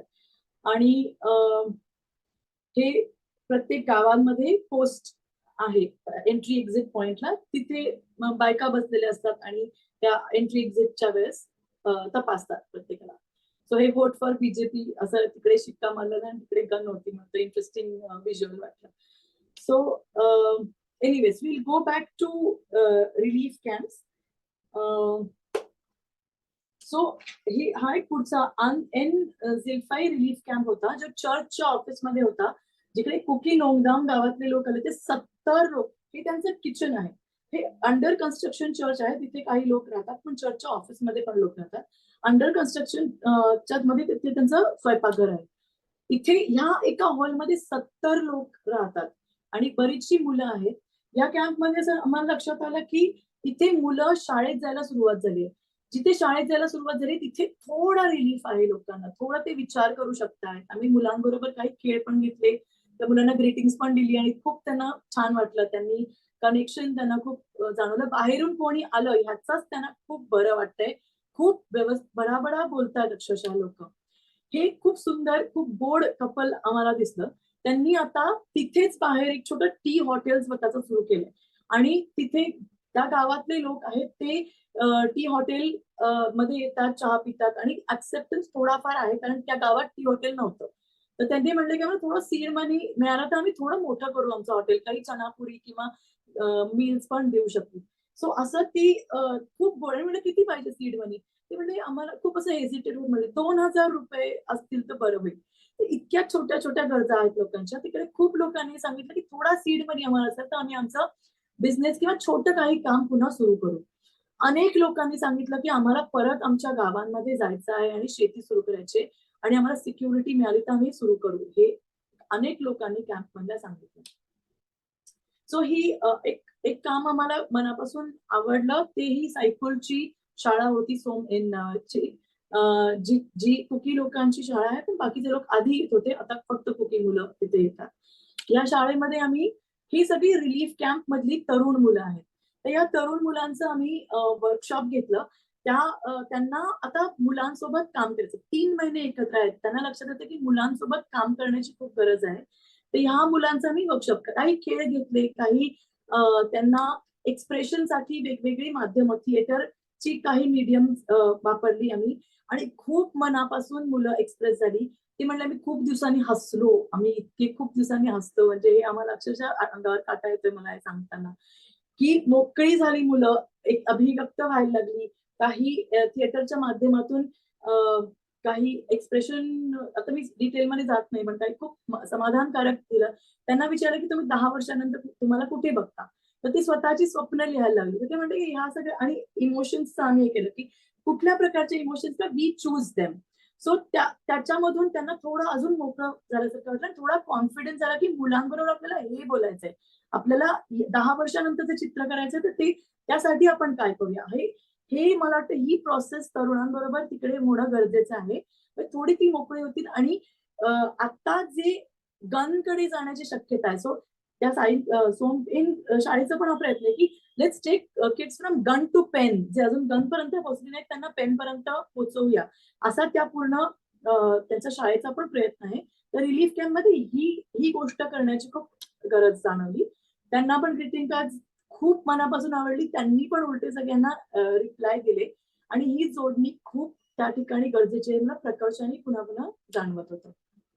So quickly will go through Kuki. लोक काय जेवतात? हा कुकी घरातला नाश्ता आहे. ते पण 2 वेळा जेवतात. पण हे एवढी डायव्हर्सिटी त्यांच्या अन्नाची आहे. भात, उकडलेल्या भाज्या ज्या त्यांच्या बागेत असतात, फळ, पालेभाजी आणि पोर्क कुठल्याही प्रकारचं मीठ ते घेतात. आणि उजवीकडे बघतोय आपण रिलीफ कॅम्प मध्ये लोक 2 वेळा हेच जेवतायत. आणि म्हणजे आपण समजू शकतो की मुलांची आणि लोकांची काय स्थिती आहे. प्रोटीन, अॅनिमल प्रोटीन हा त्यांच्या खाण्यातला अत्यंत महत्वाचा भाग आहे. रिलीफ कॅम्प मध्ये गेल्या 3 महिन्यापासून लोकांनी अंडही खाल्लं नाहीये आणि त्याचा खूप मोठा परिणाम त्यांच्या हेल्थ वरती आणि वेलबिंग वरती पण झालेला दिसतोय. So then now we shift towards the Meitei villages. So आम्ही या गावांमधून निघालो. आम्हाला एक ड्रायव्हर होते जे क्रॉसिंग बॉर्डर हा प्रकार आम्ही केला. आपल्याच देशात एकाच राज्यामध्ये आम्ही क्रॉसिंग बॉर्डर हा प्रकार केला. खरंच तो आणि खरंच मला मनापासून तो म्हणजे धक्कादायक होती ती गोष्ट की असं आपल्या राज्यात कसं घडवतं. एका राज्यामध्ये देशामध्ये कसं आपण बॉर्डर क्रॉस करावी लागते. तो हा मी सायकुल परिसरातूनच जात होतो. आमचा जो ड्रायव्हर होता तो इंजिनिअरिंग स्टुडंट होता आणि त्याचं कॉलेज बंद पडलं होतं. तो त्या रिलीफ कॅम्प मधल्या लोकांना मदत करायला येणाऱ्या लोकांना एका ठिकाणून दुसरीकडे नेत होता. तर त्यांनी काही प्रवासामध्ये काही महत्वाच्या गोष्टी आमच्याशी शेअर केल्या. सो तो म्हणला की ह्या हिल्सच्या खाली पेट्रोलियम आहे. Assam oils is interested in this hills असं त्यांनी सांगितलं. हे आम्हाला आधी कोणी सांगितलं नव्हतं, पण त्यांनी तो इंजिनिअरिंग स्टुडंट असल्यामुळे किंवा काय त्यांनी ती गोष्ट शेअर केली. दुसरं ते म्हणलं आपल्याला खूप पॉपी कल्टिवेशन म्हणजे अफूचं शेती. मी स्वतः त्या भागामध्ये बरीच फिरल्यानंतर मी काय अफूची शेती पाहिली नाही, अफूचे शेतकरी पाहिले नाही, पण डोंगरामध्ये अफूची शेती केली जाते हे अनेक लोकांनी सांगितलं. कुकी आणि नागा अफूच्या शेतीमध्ये इन्व्हॉल्ड आहेत हेही लोकांनी सांगितलं. पण अफूमध्ये प्रोसेस करणारे लोक मात्र मैतेई समुदायाचे आहेत. त्यामुळे ही जी इंडस्ट्री आहे त्याच्यामध्ये सर्व समुदायांचा सहभाग आहे हे दोन्ही कम्युनिटीच्या लोकांनी सांगितलं. सो याच्यामध्ये सरकारही त्याचा सहभागी आहे. चीफ मिनिस्टरचा काय सहभाग आहे ते लोकांनी सांगितलं. आणि त्याच्याबद्दल डिटेल जाणून घेण्यासाठी तुम्ही करण तापर यांना दिलेले इंटरव्ह्यू जरूर बघा. तिथल्या एका थोंगजाम ब्रिंदा या फॉर्मर APS ऑफिसरनी दिलेला इंटरव्ह्यू तुम्ही जरूर बघा. मी त्याच्या डिटेलमध्ये जात नाही, पण ही poppy politics is a reality of Manipur and that is part of this whole conflict. He also is playing a conflict.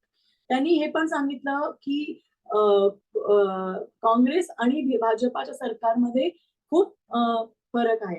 So ह्या प्रवासामध्ये इतके सुंदर डोंगर आणि ह्याच्यामध्ये उजव्या बाजूला एक छोटी झोपडी दिसते. तर त्यांनी सांगितलं इथे एक पॉपी प्रोसेसिंग युनिट आहे आणि तिची झोंड आहे माहिती.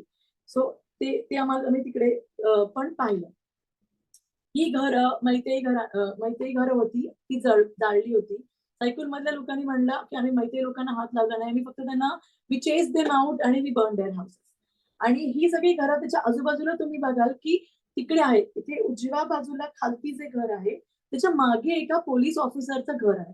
त्याच्या घरासमोर हे मैतेई घर जाळलंय. त्यामुळे दोन्ही समुदायांनी जाळपोळ खूप पाहिली आहे.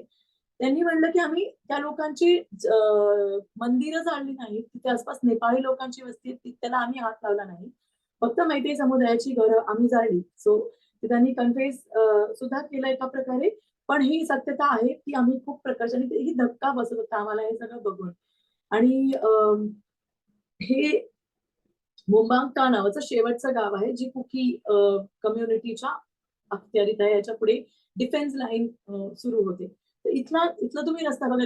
हा रस्ता उजवीकडचा जो आहे which is like developed road at one level. कारण इथपर्यंत डेव्हलपमेंट आली, पुढे हिल्स मध्ये डेव्हलपमेंट नाही झाली.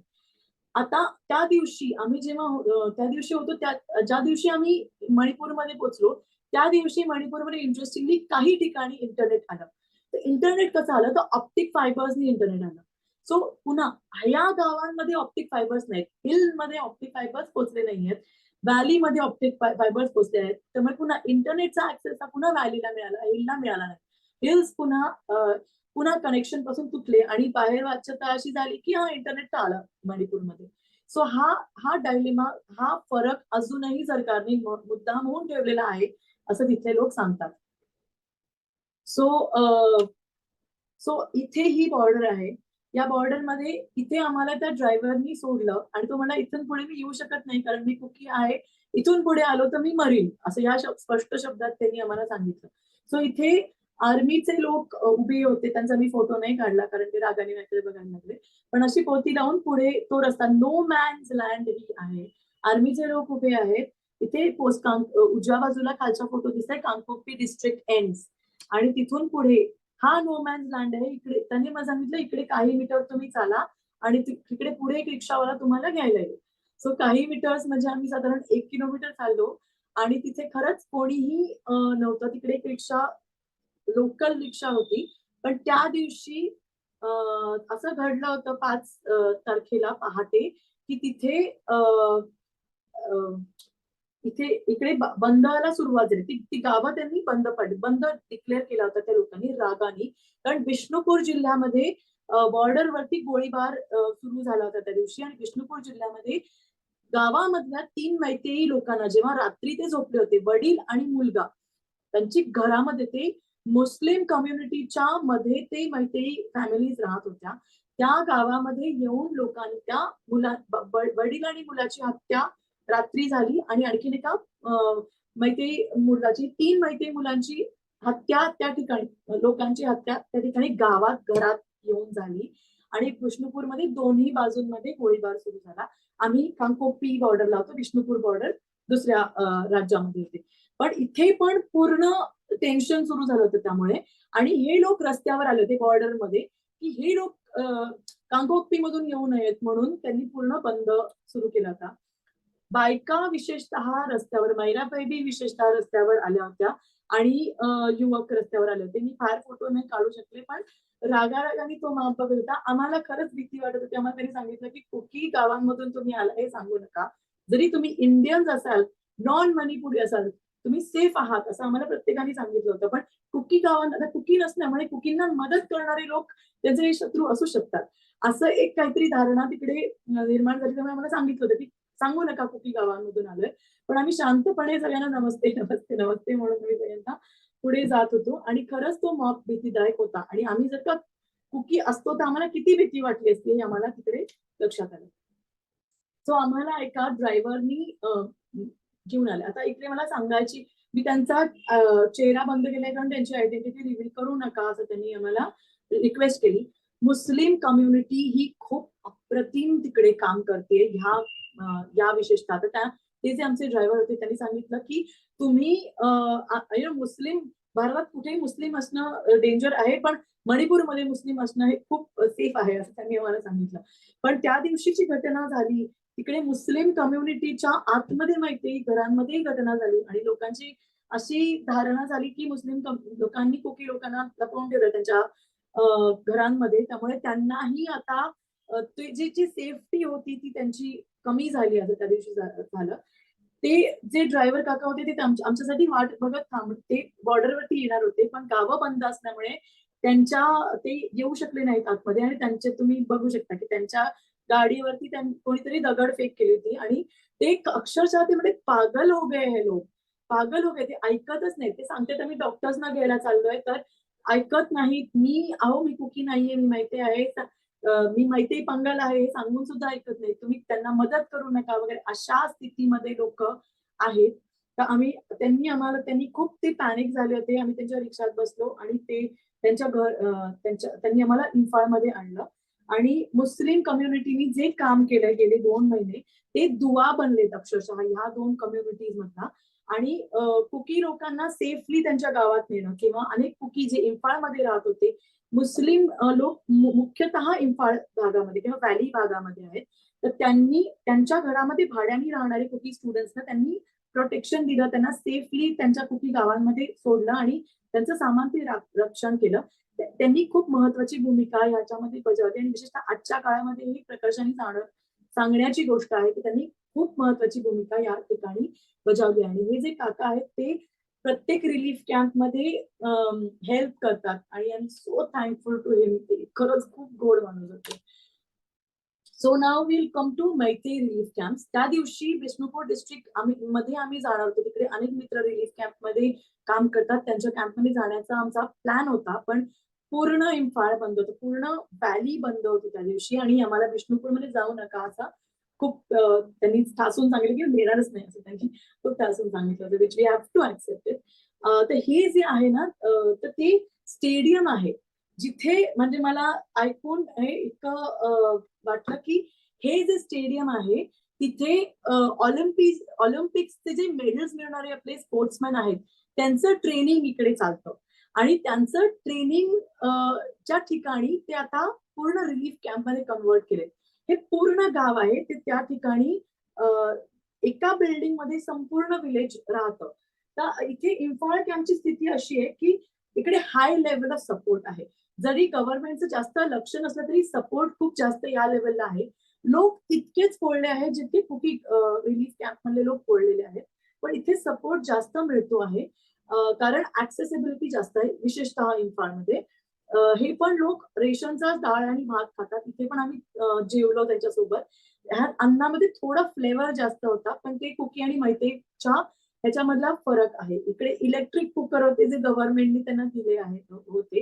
हे जे ह्या फोटोमध्ये दिसत आहेत ते टीचर होते. त्याच्या 750 मुलांचं शाळा होती जी त्यांनी चालवली होती आणि ती शाळा पूर्ण जळली. त्यांनी गोष्ट सांगितली की आम्ही जेवायला बसलो होतो रात्री 3 वाजता, एकदम मॉब आला आणि आम्ही हातातलं सगळं सोडून अख्खी फॅमिली गाडीत बसलो आणि गाडी म्हणजे इम्फाळच्या दिशेने, आम्ही ज्या दिशेने सेफ वाटेल त्या दिशेने गाडी सोडली. सो अशा माझं मला वाटतं वेळ संपत आला, मला अजून 10 मिनिटं लागणार.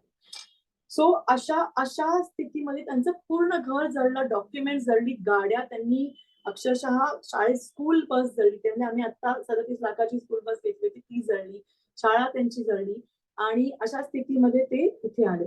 एक गोष्ट मला फक्त मेन्शन करावीशी वाटते की इथे ह्या कॅम्पवरती मैत्री फ्लॅग आहे. सो ते कुकी लोकांचं खूप त्यांचं म्हणणं आहे की आम्ही इंडियन फ्लॅगला तोंड ते मैत्री फ्लॅग लागतात. सो हे त्यांचं हे पण मला पण दिसलं की इंडियन फ्लॅग मात्र व्हॅलीमध्ये मला फारसा दिसला नाही. इथल्या कॅम्पची स्थिती थोडी बरी आहे. प्रत्येक फॅमिलीला एक घर मिळालंय. आता मी कुकी कॅम्प बघितल्यामुळे इथे मला बरी स्थिती मी म्हणतीये, पण एक अपूर्ण फॅमिली एका खोलीमध्ये राहते. तिथे बेड्स आहेत लोकांना, टॉयलेट बाथरूमची व्यवस्था बरी आहे. पण पुन्हा आपण कुकी बाजू बघितल्यामुळे ही परिस्थिती वाटते. पण लोकांची अनसर्टनिटी, त्यांना पुढे काय, घरं जळली, पूर्ण उभारलेली आयुष्य जळली, हे तर स्थिती आहेच. लहान मुलं कॅम्पमध्ये भरपूर आहेत. इकडे एक 90 वर्षाच्या आजी त्या कॅम्पमध्ये आल्या होत्या. त्यांना कसं उचलून आणलं त्यांचं त्यांना माहिती, पण इतक्या म्हाताऱ्या कोताऱ्यांना पण त्यांनी कॅम्पमध्ये आल्या, अशी भीषण स्थिती आहे. ह्या गावातल्या लोकांचं म्हणणं 5 गावं जळली, त्यातले लोक इथे येऊन राहतात. आणि त्यांचं म्हणणं असं आहे की गावांमध्ये किती लोक आहेत, गावांमध्ये किती डेड बॉडीज आहेत हे आम्हाला माहित नाही. मीडियाला गावामध्ये जाऊ देत नाहीत, पोलिसांना गावामध्ये जाऊ देत नाहीत. हे मला कुकी लोकांकडूनही कळलं होतं की अशी अनेक गावं आहेत जिथे डेड बॉडीज आहेत. 200 लोक मेले आहेत त्या गावामध्ये. आपल्याला 155 आकडा ऑफिशियल माहिती आहे. 200 लोक गावामध्ये आहेत. मैतेईमध्ये अनेक डिसअपिअरन्सेस आहेत. अनेक तरुण लोक आहेत जे आरंबाई टंगोल आणि मैतेई लिपून हे या 2 संघटना आहेत, त्यांच्यामध्ये जॉईन झालेले सो कॉल्ड व्हॉलंटियर्स आहेत. ते डिसअपिअर्ड युथ आहेत. आणि कुकी लोकांचं म्हणणं आहे की ती लोक ह्या गावांमध्ये येऊन मेलेले आहेत आणि हे लोक क्लेमच करत नाहीयेत डेड बॉडीज. मोठे मास ग्रेव्स करण्याचा आता हायकोर्टाचा आदेश आहे. ते करणार होते, पण त्याच्यामध्ये पण पुन्हा कॉन्फ्लिक्ट व्हायला लागला. त्यामुळे ते आता म्हणजे ती भीषण स्थिती, आपल्याला माहितीच नाही किती डेथ्स आहेत त्या गावांमध्ये. इथे रिलीफची असं बदाबदा येऊन पडतोय रिलीफ, अशी पण स्थिती आहे. खूप कपडे येऊन पडतात, पसारा होतोय त्याचा. ही बाकीच्या कॅम्प्समध्ये पोहोचण्याची गरज आहे, पण ते जिथे शक्य तिथेच फक्त सगळा रिलीफ जातोय, अशी पण स्थिती आहे. हे उजवीकडे जे आहे ते एका फॅमिलीचं घर आहे आणि हे पूर्ण फॅमिली. आता ही 2 मुलं बेंगलोरमध्ये शिकायला होती, पण त्यांना त्या पेईंग गेस्ट म्हणून पैसे देता येत नाहीत, म्हणून त्यांना परत बोलवलं रिलीफ कॅम्पमध्ये.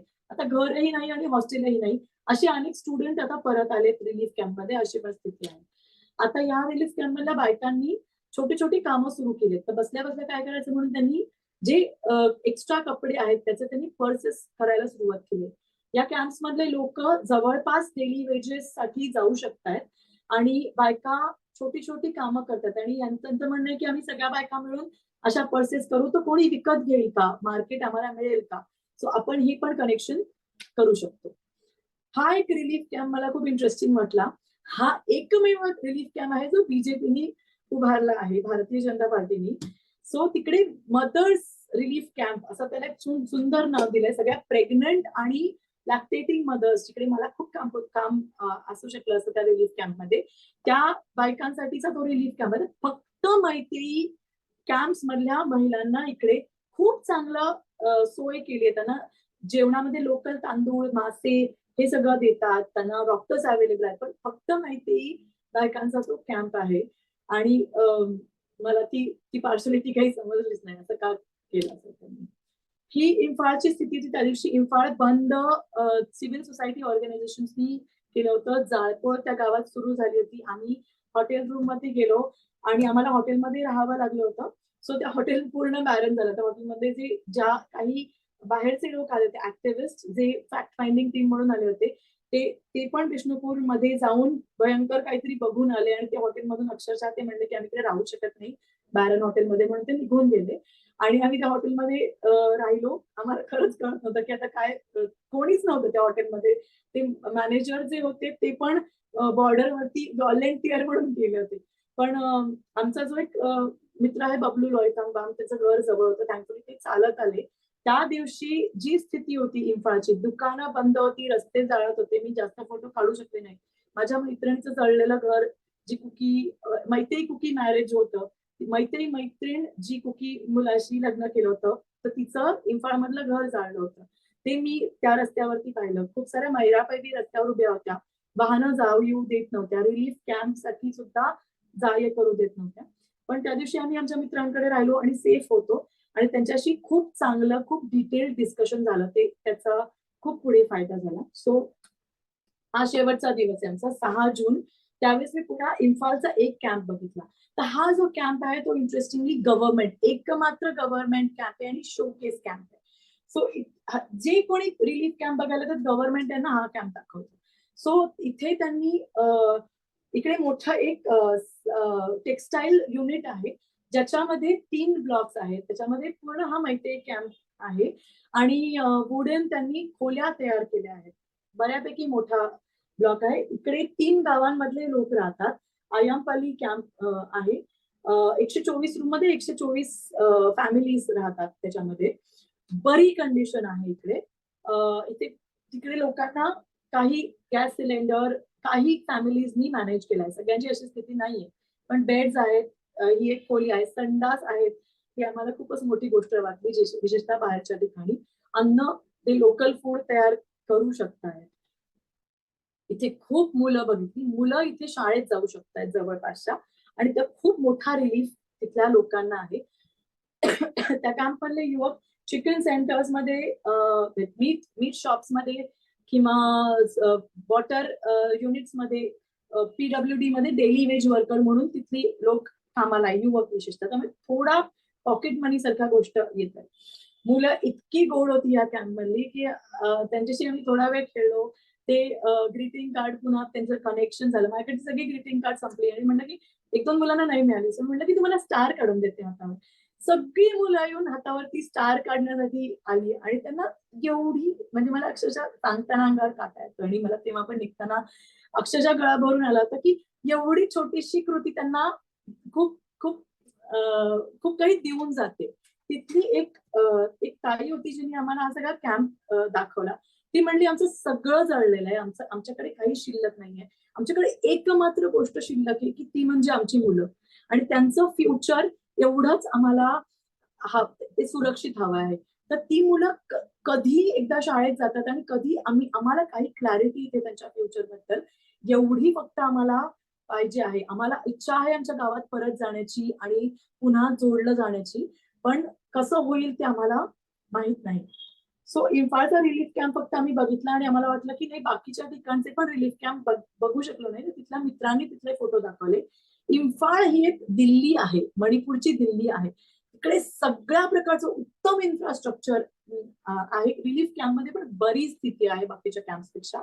तर ही वाख्ता मधलं कॅम्प आहे, त्याची पण कुकी कॅम्पपेक्षा बरीच स्थिती, पण इम्फाळपेक्षा वाईट स्थिती असे आहे.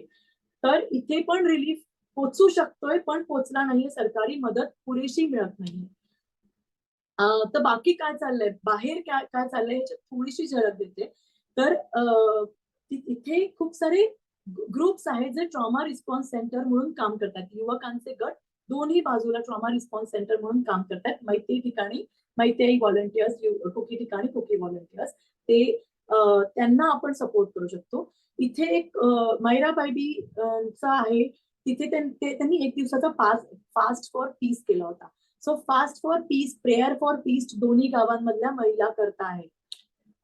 इथे हा एक आमच्या मित्रांनी आम्हाला फोटो पाठवले की अंडी आम्ही देऊ इच्छितो, तर अंड्यांचं कोटेशन किती अक्षरशः किती 1-1.5-2 हजाराचा प्रश्न आहे. 2,000मध्ये 1 आठवड्यासाठी सगळ्या लहान मुलांना एका रिलीफ कॅम्पला अंडी मिळू शकतात. सो एवढी मदत आपण रिलीफ कॅम्पला नक्की करू शकतो. टॉयलेट उभारण्यासाठी पण त्यांनी कोटेशन दिलं आहे. तर टॉयलेट आपण त्या ठिकाणी उभारू शकतो. काही सॅनिटेशनचे प्रश्न जे आम्हाला प्रकर्षाने जाणवले त्याच्यावरती काम करायला त्यांनी सुरुवात केली. आणि हे 15 ऑगस्ट दोन्ही कॅम्प्स मधलं असं एक कुकी भागामध्ये प्रत्येक ठिकाणी झेंडे लावून लोकांनी 15 ऑगस्ट साजरा केला आणि इकडे मैत्री कॅम्प्स मधल्या मुलांनी. सो ते आपले देशबांधव आहेत आणि ते आपला भाग आहेत. आपण किती त्यांच्यापासून तुटलो आहोत हे मला खूप प्रकर्षाने ह्या 5 दिवसांमध्ये जाणवलं. सो हे काही तिथले अनुभव मी सांगते. काही प्रश्न आहेत जे मी फक्त हे आपण ओपन डिस्कशन साठी सुद्धा ठेवूया. So who is more affected, कोण मोर जास्त अफेक्टेड आहे? माझ्या मते दोन्ही बाजू खूप जास्त अफेक्टेड आहेत. हु इज मोर सपोर्टेड? मैत्री बाजूंना गव्हर्नमेंटचा सपोर्ट जास्त आहे आणि ऍक्सेसिबिलिटी जास्त मिळते, हे मला तिकडे प्रकर्षाने दिसलं. डिसअपिअरन्सेस, मैत्री गावांमध्ये खूप युवक डिसअपिअर झाले, त्यांना ते गायब झालेले आहेत आणि शक्यता अशी की हे अनक्लेम्ड बॉडीज मध्ये ते आहेत. ती भीषण स्थिती, त्या गावांमध्ये वास यायला लागलाय अशी स्थिती आहे आणि खरंच हा प्रश्न सुटत नाही. कुठले ग्रुप्स इन्व्हॉल्ड आहेत? सो मैतेई लोकांमध्ये आरंभाई तेंगोल आणि मैतेई लिपून ह्या लोकांना मैतेई आणि कुकी दोन्ही बाजूचे लोक RSS ऑफ मणिपूर असं म्हणतात आणि ते लोक इन्व्हॉल्ड आहेत. कुकी भागांमध्ये कुकी मिलिटंट्स नाही आहेत, हे खूप खासीपणे लोकांनी सांगितलं. पण कुकी युनियन्स ज्या आहेत त्या हे सगळं बघतायत. त्याचं नाव मी शोधून तुम्हाला सांगते, कारण जे डिफेन्स लाईन पण चेक करतात, मी चुकीचं नाव नको घ्यायला. कुकी स्टुडंट्स युनियन खूप स्ट्रॉंगली इन्व्हॉल्ड आहेत त्या सगळ्या प्रोसेसमध्ये. सो डिफेन्स लाईन मध्ये दोघांकडे शस्त्र आहेत, जी मी स्वतः पाहिली आणि आहेत हे पोलिसांनाही माहिती. आणि जे म्हणतात की शस्त्र आम्ही जप्त केली, बंकर्स आम्ही उद्ध्वस्त केली, ते खोटं आहे, हे मी अगदी प्रत्यक्ष डोळ्यांनी पाहिलेलं आहे. What next, what is recent future, हा लोकांचा खूप मोठा प्रश्न आहे. आता काय करू आम्ही? पूर्ण जळलेला आहे. लोकांना पॉकेट मनी हवाय, छोटा छोटा पॉकेट मनी हवाय आणि खूप स्वाभिमानी लोक आहेत. त्यांना छोटं, ते म्हणजे आम्ही काम करून पैसे कमवू, पण आम्हाला हातखर्चाला काही पैसे हवे. घरं बांधू आहे खूप पुढचा प्रश्न आहे, पण आज काय, हा पण प्रश्न आहे. मुलांचं एज्युकेशन हा खूप मोठा प्रश्न आहे. लाईव्हलीहूड, रिहॅबिलिटेशनचा मूड विशेषतः कुकी समुदायाने सांगितलं आम्हाला रिहॅबिलिटेशन नकोय, आम्ही नाकारतो रिहॅबिलिटेशन, कारण तुम्ही सेपरेट ऍडमिनिस्ट्रेशन ची मागणी आमची मान्य करा. सो तोपर्यंत ते रिहॅबिलिटेशनचा प्रश्न नाही. फेथ इन गव्हर्नमेंट दोन्हीही लोकांना नाही. म्हणजे अकलून बसून असं वाटतं की मैत्रीला सपोर्ट करतायत का? सो मैत्री रिलीफ कॅम्प मधल्या पण लोकांना फेथ इन गव्हर्नमेंट नाहीये, कारण त्यांनी म्हणजे ते म्हणतात की आमचा लोकांचा प्रश्नच नाहीये, हा पॉलिटिकल प्रश्न आहे. पॉलिटिकली आमने सामने लोकांना जे इबोबी सिंगच्या काळात, काँग्रेस सरकारच्या काळात होत होतं, ते आता का होत नाहीये गेल्या 5 वर्षामध्ये, असा प्रश्न लोक विचारतायत. आणि फेथ गव्हर्नमेंटनी खरोखर काही असं गोष्ट दाखवलीच नाही की ज्यांनी त्याच्यावर विश्वास ठेवता येईल. What about ST status, Poppy politics, mining petroleum, separate administration, हे गुंतागुंतीचे प्रश्न आहेत. पण लोकांना हे सांगण्याची गरज आहे, किंवा लोक म्हणतात की आधी पीस पाहिजे, justice comes later, first everything should cease fire, peace should come first, आणि देन जस्टिसच्या गोष्टी आपण बोलू शकू. ओढून धरण्यामध्ये justice will not come till when it will continue. आतमध्ये मला जाऊन असं लक्षात आलं की लोकांचा हे खूप ताणण्याचा मूड आहे. निदान सप्टेंबर पर्यंत, जोपर्यंत पॉपी हार्वेस्ट होत नाही, तोपर्यंत ही ताणणार आहेत, हे लक्षात आलं आहे. सो पॉपी कनेक्शन जे आहे ते तुम्ही, आय वुड रिअली रिक्वेस्ट की करण थापरच्या इंटरव्ह्यू मध्ये तुम्ही बघाल, त्याचा पॉलिटिक्सशी संबंध आहे खूप जवळचा. हे त्या इंटरव्ह्यू मधून मला आणि काही मैत्रिणी, काही कुकी लोकांनीही सांगितलं की याचा खूप जवळचा संबंध आहे. सर्व कम्युनिटीज पॉपी पॉलिटिक्स मध्ये इन्व्हॉल्व आहेत. सेपरेट ऍडमिनिस्ट्रेशन होईपर्यंत आम्ही थांबणार नाही, असं कुकी ग्रुप्स म्हणत आहेत. आणि 8 महिने तरी रिलीफ कॅम्प मधून लोक उठणार नाहीत, असं लोकांचं म्हणणं आहे. सो आपल्याला सपोर्ट या लोकांना निदान 8 महिन्यांपर्यंत करायची गरज पडणार आहे, असं अनफॉर्च्युनेटली दिसत आहे. आपण काय करू शकतो? सो प्रोटीन टू चिल्ड्रन हे देऊ शकतो. सॅनिटेशन, टॉयलेट्स बांधणे, या गोष्टी करू शकतो. हेल्थ मध्ये खूप काम करण्याची गरज आहे. आपण स्वतः जाऊ शकतो. काही सेफ चॅनल्स आहेत, ते आपण एक्सप्लोअर करू शकतो. इमोशनल वेलबिईंग, मानसिकता लोकांची करण्याची खूप गरज आहे. युथच्या बरोबर काम करण्याची अत्यंत गरज आहे. ते खूप कन्फ्युज झालेले आहेत आणि ते कुठल्याही बाजूला ते इन्सर्जन्सीला सपोर्ट करू शकतात अशी स्थिती त्यांची आहे. त्यांना स्वप्न जागी करणं ही खूप मोठी गोष्ट आहे. त्यांच्याशी संवाद करत जाणं. आम्ही जेव्हा लोकांशी बोलत होतो तेव्हा ते, म्हणजे आमचा एक कुकी मित्र होता, तो 2 तास आमच्याशी बोलला, कुकी लँड कशी पाहिजे, कुकी कसे चांगले. 2.5व्या तासाला तोच म्हणला की मला माहितीये मी एका बाजूला बोलतोय, मला माहितीये मी बायसनी बोलते, कारण मी त्याच लोकांमध्ये आहे. तर त्यांचं त्यांना ते मित्र पण म्हणतात, मला माहिती मी एकच बाजू ऐकतोय, पण त्या लोकांमध्ये मी आहे. ती जी भिंत बांधली आहे त्या भिंतीमध्ये खिडक्या पाडण्याचं काम कोणत्याही प्रकारे आपण केलं पाहिजे. आणि डायलॉगच्या विंडोज कशा पाडायच्या त्याच्याविषयी आपण नक्कीच डिस्कस करूया. आणि पर्स्पेक्टिव्ह बिल्डिंग खूप महत्वाचं या ठिकाणी, युवकांबरोबर काम करणं खूप महत्वाचं आहे. ह्या काही गोष्टी मला जाणवल्या आणि थँक्यू, तुम्ही मला वेळ दिलात. So I think floor is open for discussion. की इथले लोक म्हणतायत त्यांना जुनं सरकार काँग्रेसचं होतं तेव्हाचं आणि आताचं भाजपचं सरकार यांच्यातला फरक काय जाणवतो असं तुझ्या बोलण्यात आलं, पण ते नंतर स्लाइड दाखवताना तो मुद्दा निसटून गेल्याचा एक प्रश्न आलेला आहे. येस, त्या तो प्रश्नाचं उत्तर प्रश्न झालं आय थिंक दोन गोष्टी प्रकर्षाने जाणवतात. एक तर काँग्रेसच्या काळामध्ये लोक समोरासमोर बसवायचे लीडर्सना, ज्या एथनिक कम्युनिटीज मध्ये कॉन्फ्लिक्ट झाला तो समोरासमोर बसवून सोडवायचे, जे आत्ताचं सरकार करत नाहीये हे खूप त्या लोकांनी सांगितलं. दुसरं की इबोबी सिंग, 10 वर्षापूर्वी गेले होते तेव्हा इबोबी सिंगचं सरकार होतं, त्यांना मिस्टर 10% असं म्हणायचे. सो मिस्टर 10% त्यांचं म्हणणं इन्स्टिट्यूशनलाइज करप्शन होतं, की काही असेल तरी 10% इबोबी सिंग किंवा त्या सरकारच्या ताब्यात जातील, त्या पार्टीच्या ताब्यात जातील असं होतं. सो मी त्याची आठवण करून दिल्यावर ते म्हणले की हो ते मिस्टर 10% होतं, पण 90% तरी रस्त्यांवरती खर्च व्हायचे, डेव्हलपमेंटमध्ये खर्च व्हायचे. आता रस्ते, शाळा, हॉस्पिटल हे सगळं कागदावर आहे. विशेषतः व्हॅलीमध्ये, विशेषतः हिल्समध्ये सरकार कोणत्याही प्रकारचं काम करत नाहीये हे प्रकर्षाने दिसत आहे. या दोन गोष्टी आणि हा जो फरक आहे तो मुद्दामून ठेवला गेलेला फरक आहे. आज पार्शलिटी केलेली दिसत आहे, जे लोक दिसत पण आहे आणि लोक सांगतही आहे. पण मला हा प्रश्न आहे की आपली एखादी टीम म्हणजे ती जावी का, किंवा ती जाऊन नेमकं आपण काय करता येईल आणखी त्या पुढच्या शृंखलेमध्ये, आणि आपण नेमकं काय करावं आणखी थोडं. तर एखादी टीम जायची असेल तर त्यासाठी काय तुम्ही सांगू शकाल का थोडं? राईट, हा आपल्या सगळ्यांना खूप जायची इच्छा आहे. आपण थोडेसे मार्ग आखूया, कारण एकतर मला असं वाटतं की आता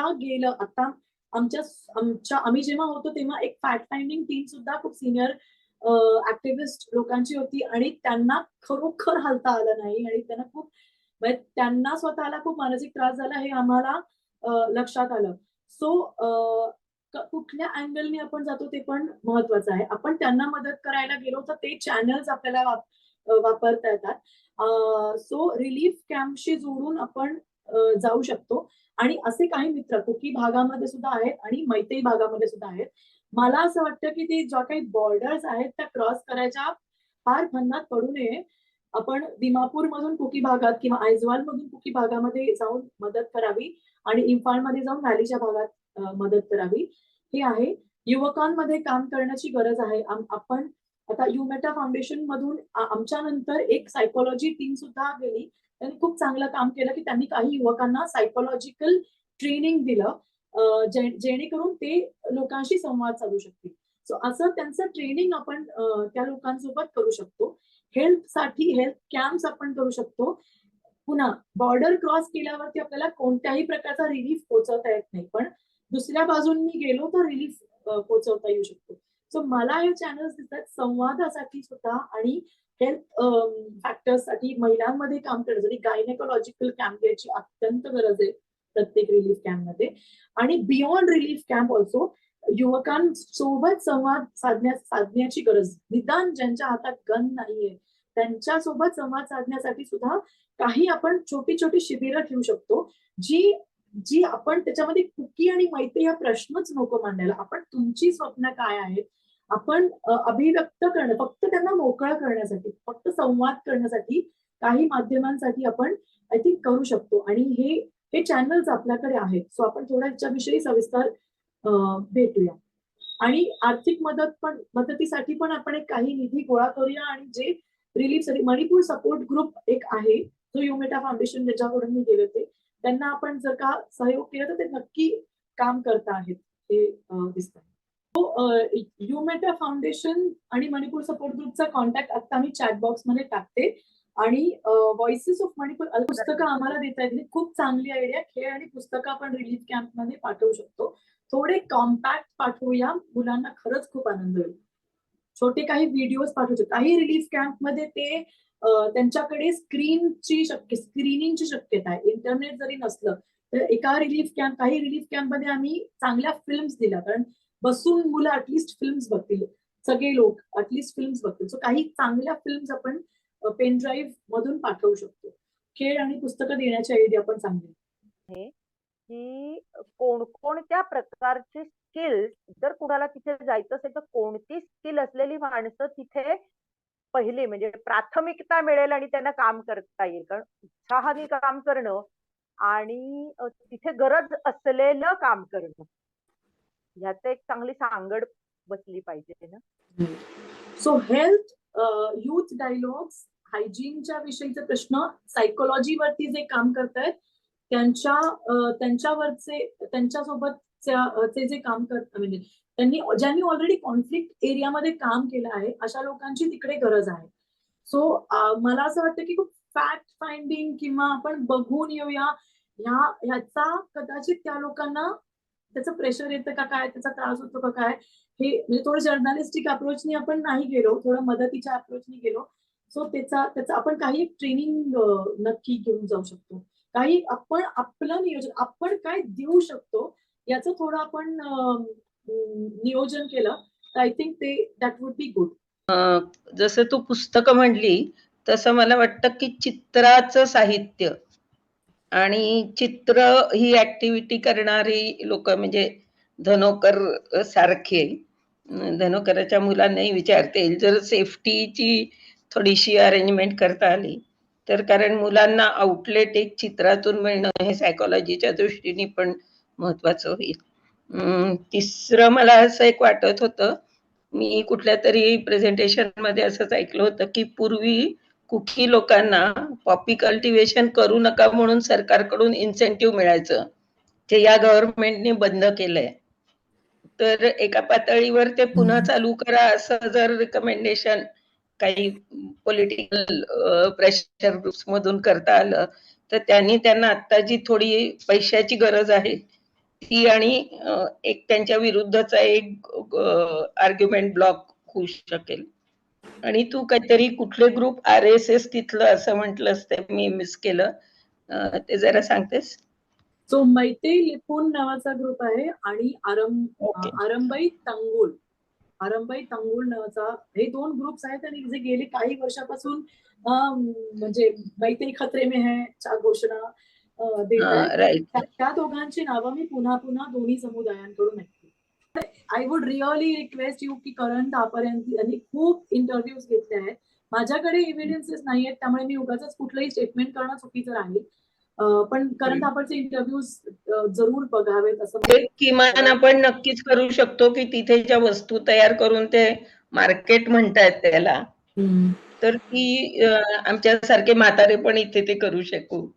त्यांना उत्तर देऊ इच्छितेस का? कारण ते थोडे राजकीय ह्याच्यावरचे आहेत की पॉलिटिकल फ्युचर काय, आणि पंतप्रधान अजिबात न आले तर इथे काही मेसेजेस आले होते मिसिंग असं, अशा फोटोमध्ये मोदींचा फोटो लावलेला आणि मिसिंग अशा प्रकारचे तिथे लागली आहेत अशी बातम्या इथे येत होत्या. पण लोक तिथे अशा प्रकारे बोलत होते का, किंवा हे थोडे राजकीय ह्याच्याकडे नेणारे आहेत? तुला ते घ्यायचे असले तर बघ. सो इम्फाळमध्ये जो बंद झाला त्या दिवशी 5 जूनला, तर तो पार्लमेंटमध्ये मणिपूरचा मुद्दा उठवतच नाहीये कोणी, म्हणून तो लोकांनी केलेला बंद होता. किंवा मणिपुरी असेंब्ली बसलीच नाहीये मे महिन्यापासून, म्हणून तो लोकांनी केलेला बंद होता. सो हे एक चांगला प्रश्न आहे की दोन्ही समुदायांमध्ये असलेले गैरसमज आणि द्वेषभावना कमी झाल्याशिवाय परिस्थिती सामान्य होणार नाही, हे खरं आहे. आणि म्हणजे मला अक्षरशः ना चेहरे लोकांचे आठवतात की सगळे कुकी लोकांमध्ये जे बोलत होते ना की I have lot of Meitei friends असं म्हणतात, आणि दोज मैतेई असं ते चेहऱ्यामध्ये जो बदल होतो ना, सो मैतेई आणि कुकी खूप एकमेकांशी मैत्री असणारे लोक आहेत. आणि जर का त्यांना आपण डायलॉगच्या जोडून घेऊ शकलो, सो अनेक कार्यकर्त्यांनी एकमेकांबरोबर काम केलंय. जर आतमध्ये शक्यच नाहीये, त्यांना भेटणं, फोन करणं पण शक्य नाहीये, अशी स्थिती आहे. पण कदाचित काही कार्यकर्त्यांना बाहेर आणून हे काम मला वाटतं एनएपीएम सारखे लोक करू शकतील, की तिथल्या काही कार्यकर्त्यांची शिबिरं आपण बाहेर घेऊ शकू. फ्रेंड्स ऑफ मणिपूर, माझं बबलू लायकंबाशी त्यांच्याविषयी दीर्घ संवाद झाला, की काही लोक जे खरंच मनापासून माहिती त्यांना की मला पलीकडची माहिती नाहीये, त्या लोकांना एकत्र समोरासमोर आणून त्यांच्यामध्ये संवाद घडवून की आपण काय लोकांपर्यंत पोहोचवू शकतो, ही एक गोष्ट आपण करू शकतो. दुसरी गोष्ट की रिलीफ कॅम्प साठी काही छोट्या फिल्म्स करणं, जे कुकी लोकांच्या ची स्थिती दाखवणं, त्यांच्याकडे काय स्थिती झाली ते मैत्री कॅम्प्स मध्ये दाखवणं, मैत्री कॅम्प्स मध्ये काय स्थिती झाली ते कुकी कॅम्प मध्ये दाखवणं. ग्रीटिंग कार्ड मला खूप मोठं म्हणजे महत्वाचं माध्यम वाटलं, की काही काही लोक असतील ज्यांना समोर ग्रीटिंग कार्ड पाठवायचे असतील, पत्र पाठवायचे असतील, त्या लोकांना ते माध्यम तयार करून देणं, हे हे हळूहळू करता येण्यासारखं आहे. व्हॉइसेस ऑफ मणिपूर जेव्हा आम्ही लोकांशी बोलत होतो, लोकांना खूप बोलायची इच्छा आहे. सो लोकांना आपण पण तिथल्या लोकांना फक्त फोन करून विचारलं की सांगा आम्हाला, बोला आमच्याशी, ते बोलून बरं वाटतंय. आपण काही चॅनल्स तयार करू शकतो की तुम्ही बोला आणि व्यक्त व्हा, तर लोकांना बोलून बरं वाटतंय. असं काही लोक व्हॉलंटिअर करू इच्छित असतील, कॉल सेंटर सारखे दिवसातून एक फोन करायचा, तसे काही व्हॉलंटिअर्स असतील तर त्यांनी आपण संपर्क करू शकतो.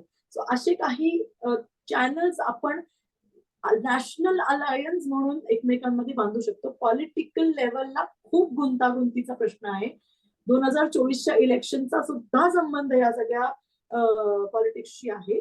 सो तो तिथे मला कळत नाही काय करा, पण निदान लोकांमध्ये आपल्याला जोडणी करता येऊ शकते. मला वाटतं काय करता येईल तर हे असे छोट्या छोट्या गोष्टींनीच त्यांच्यातल्या दऱ्या भेगा पुसगून काढणं. म्हणजे मुळात राग आणि अविश्वासाची जी गोष्ट आहे त्याला मानसिक दृष्ट्या पण एक आधार असतो ना, की तुमचा आता एक विचारांची शक्ती, विचारांची दिशा ज्या प्रकारे बदलते त्यानुसार लोक सगळ्यामध्येच हे शोधायला लागतात की ते आणि आपण, ते आणि आपण. त्यामुळे त्याच्यावरती त्या प्रकारे काम करायला पाहिजे आणि त्याच वेळेला त्यांच्या ज्या भौतिक गरजा आहेत तर भौतिक गरजा जोवर त्यांच्या नीट पूर्ण होत नाहीत आणि ती खरं म्हणजे सेवाभावी संस्था, स्वयंसेवी संस्था ते करतायत, पण ते सरकारी शासन प्रणीत काही दिसणं, जसं आपण म्हणतो की न्याय नुसता झाला नाही पाहिजे, तो होतोय असं दिसलंही पाहिजे, तसं तिथलं सरकारचं अस्तित्व हे दिसलं पाहिजे आणि ते अनबायास दिसलं पाहिजे. त्यामुळे ते कसं करू शकतो ते आपल्या हातात नाहीये. आपण आपल्यापुरतं जे काही आहे तेवढंच करू शकतो आहोत. इथे बरेच जण आहेत की ज्यांनी आम्ही हे करू शकतो, आम्हाला आवडलं, आम्हाला काहीतरी करायचंय असं मांडलंय. ज्यांच्याशी आमचा परिचय आहे त्यांना आम्ही आपणहून कॉन्टॅक्ट करू. पण आम्ही संपर्कात तुमच्या नसलो तर तुम्ही आमच्याशी संपर्क कराल. आमचे नंबर ज्या ग्रुपवरनं जिथनं लिंक तुम्हाला आली त्यामुळे तुमच्याकडे असतीलच. आपण पैशाची मदत करू शकतो, आपण वेळ देऊ शकतो, आपण आपलं कौशल्य देऊ शकतो आणि आपण आपले श्रम देऊ शकतो. यातलं जे काही ज्याला शक्य आहे त्या संदर्भात त्यांनी स्वतःची एक ती तयारी जी आहे ती कळवली तर ह्या सगळ्या गोष्टी करता येतील. या ओजस तुझे पुन्हा पुन्हा धन्यवाद. आपण सर्वांचे जे इथे सामील झाले, ज्यांनी ज्यांनी मदतीची तयारी दाखवली त्या सर्वांचे आभार. आणि आपण आता ही मीटिंग संपवणार आहोत. शेवटी ओजसचे पुन्हा आभार. आणि तिने जी आपल्याला स्पष्टता दिली त्याला फोटोंच्या मुळे ती पटकन जास्त लक्षात आली. तर आपल्या सर्व तांत्रिक सहकार्य करणाऱ्या टीमचे आभार, दिवसभर यासाठी राबणाऱ्या सर्वांचे आभार.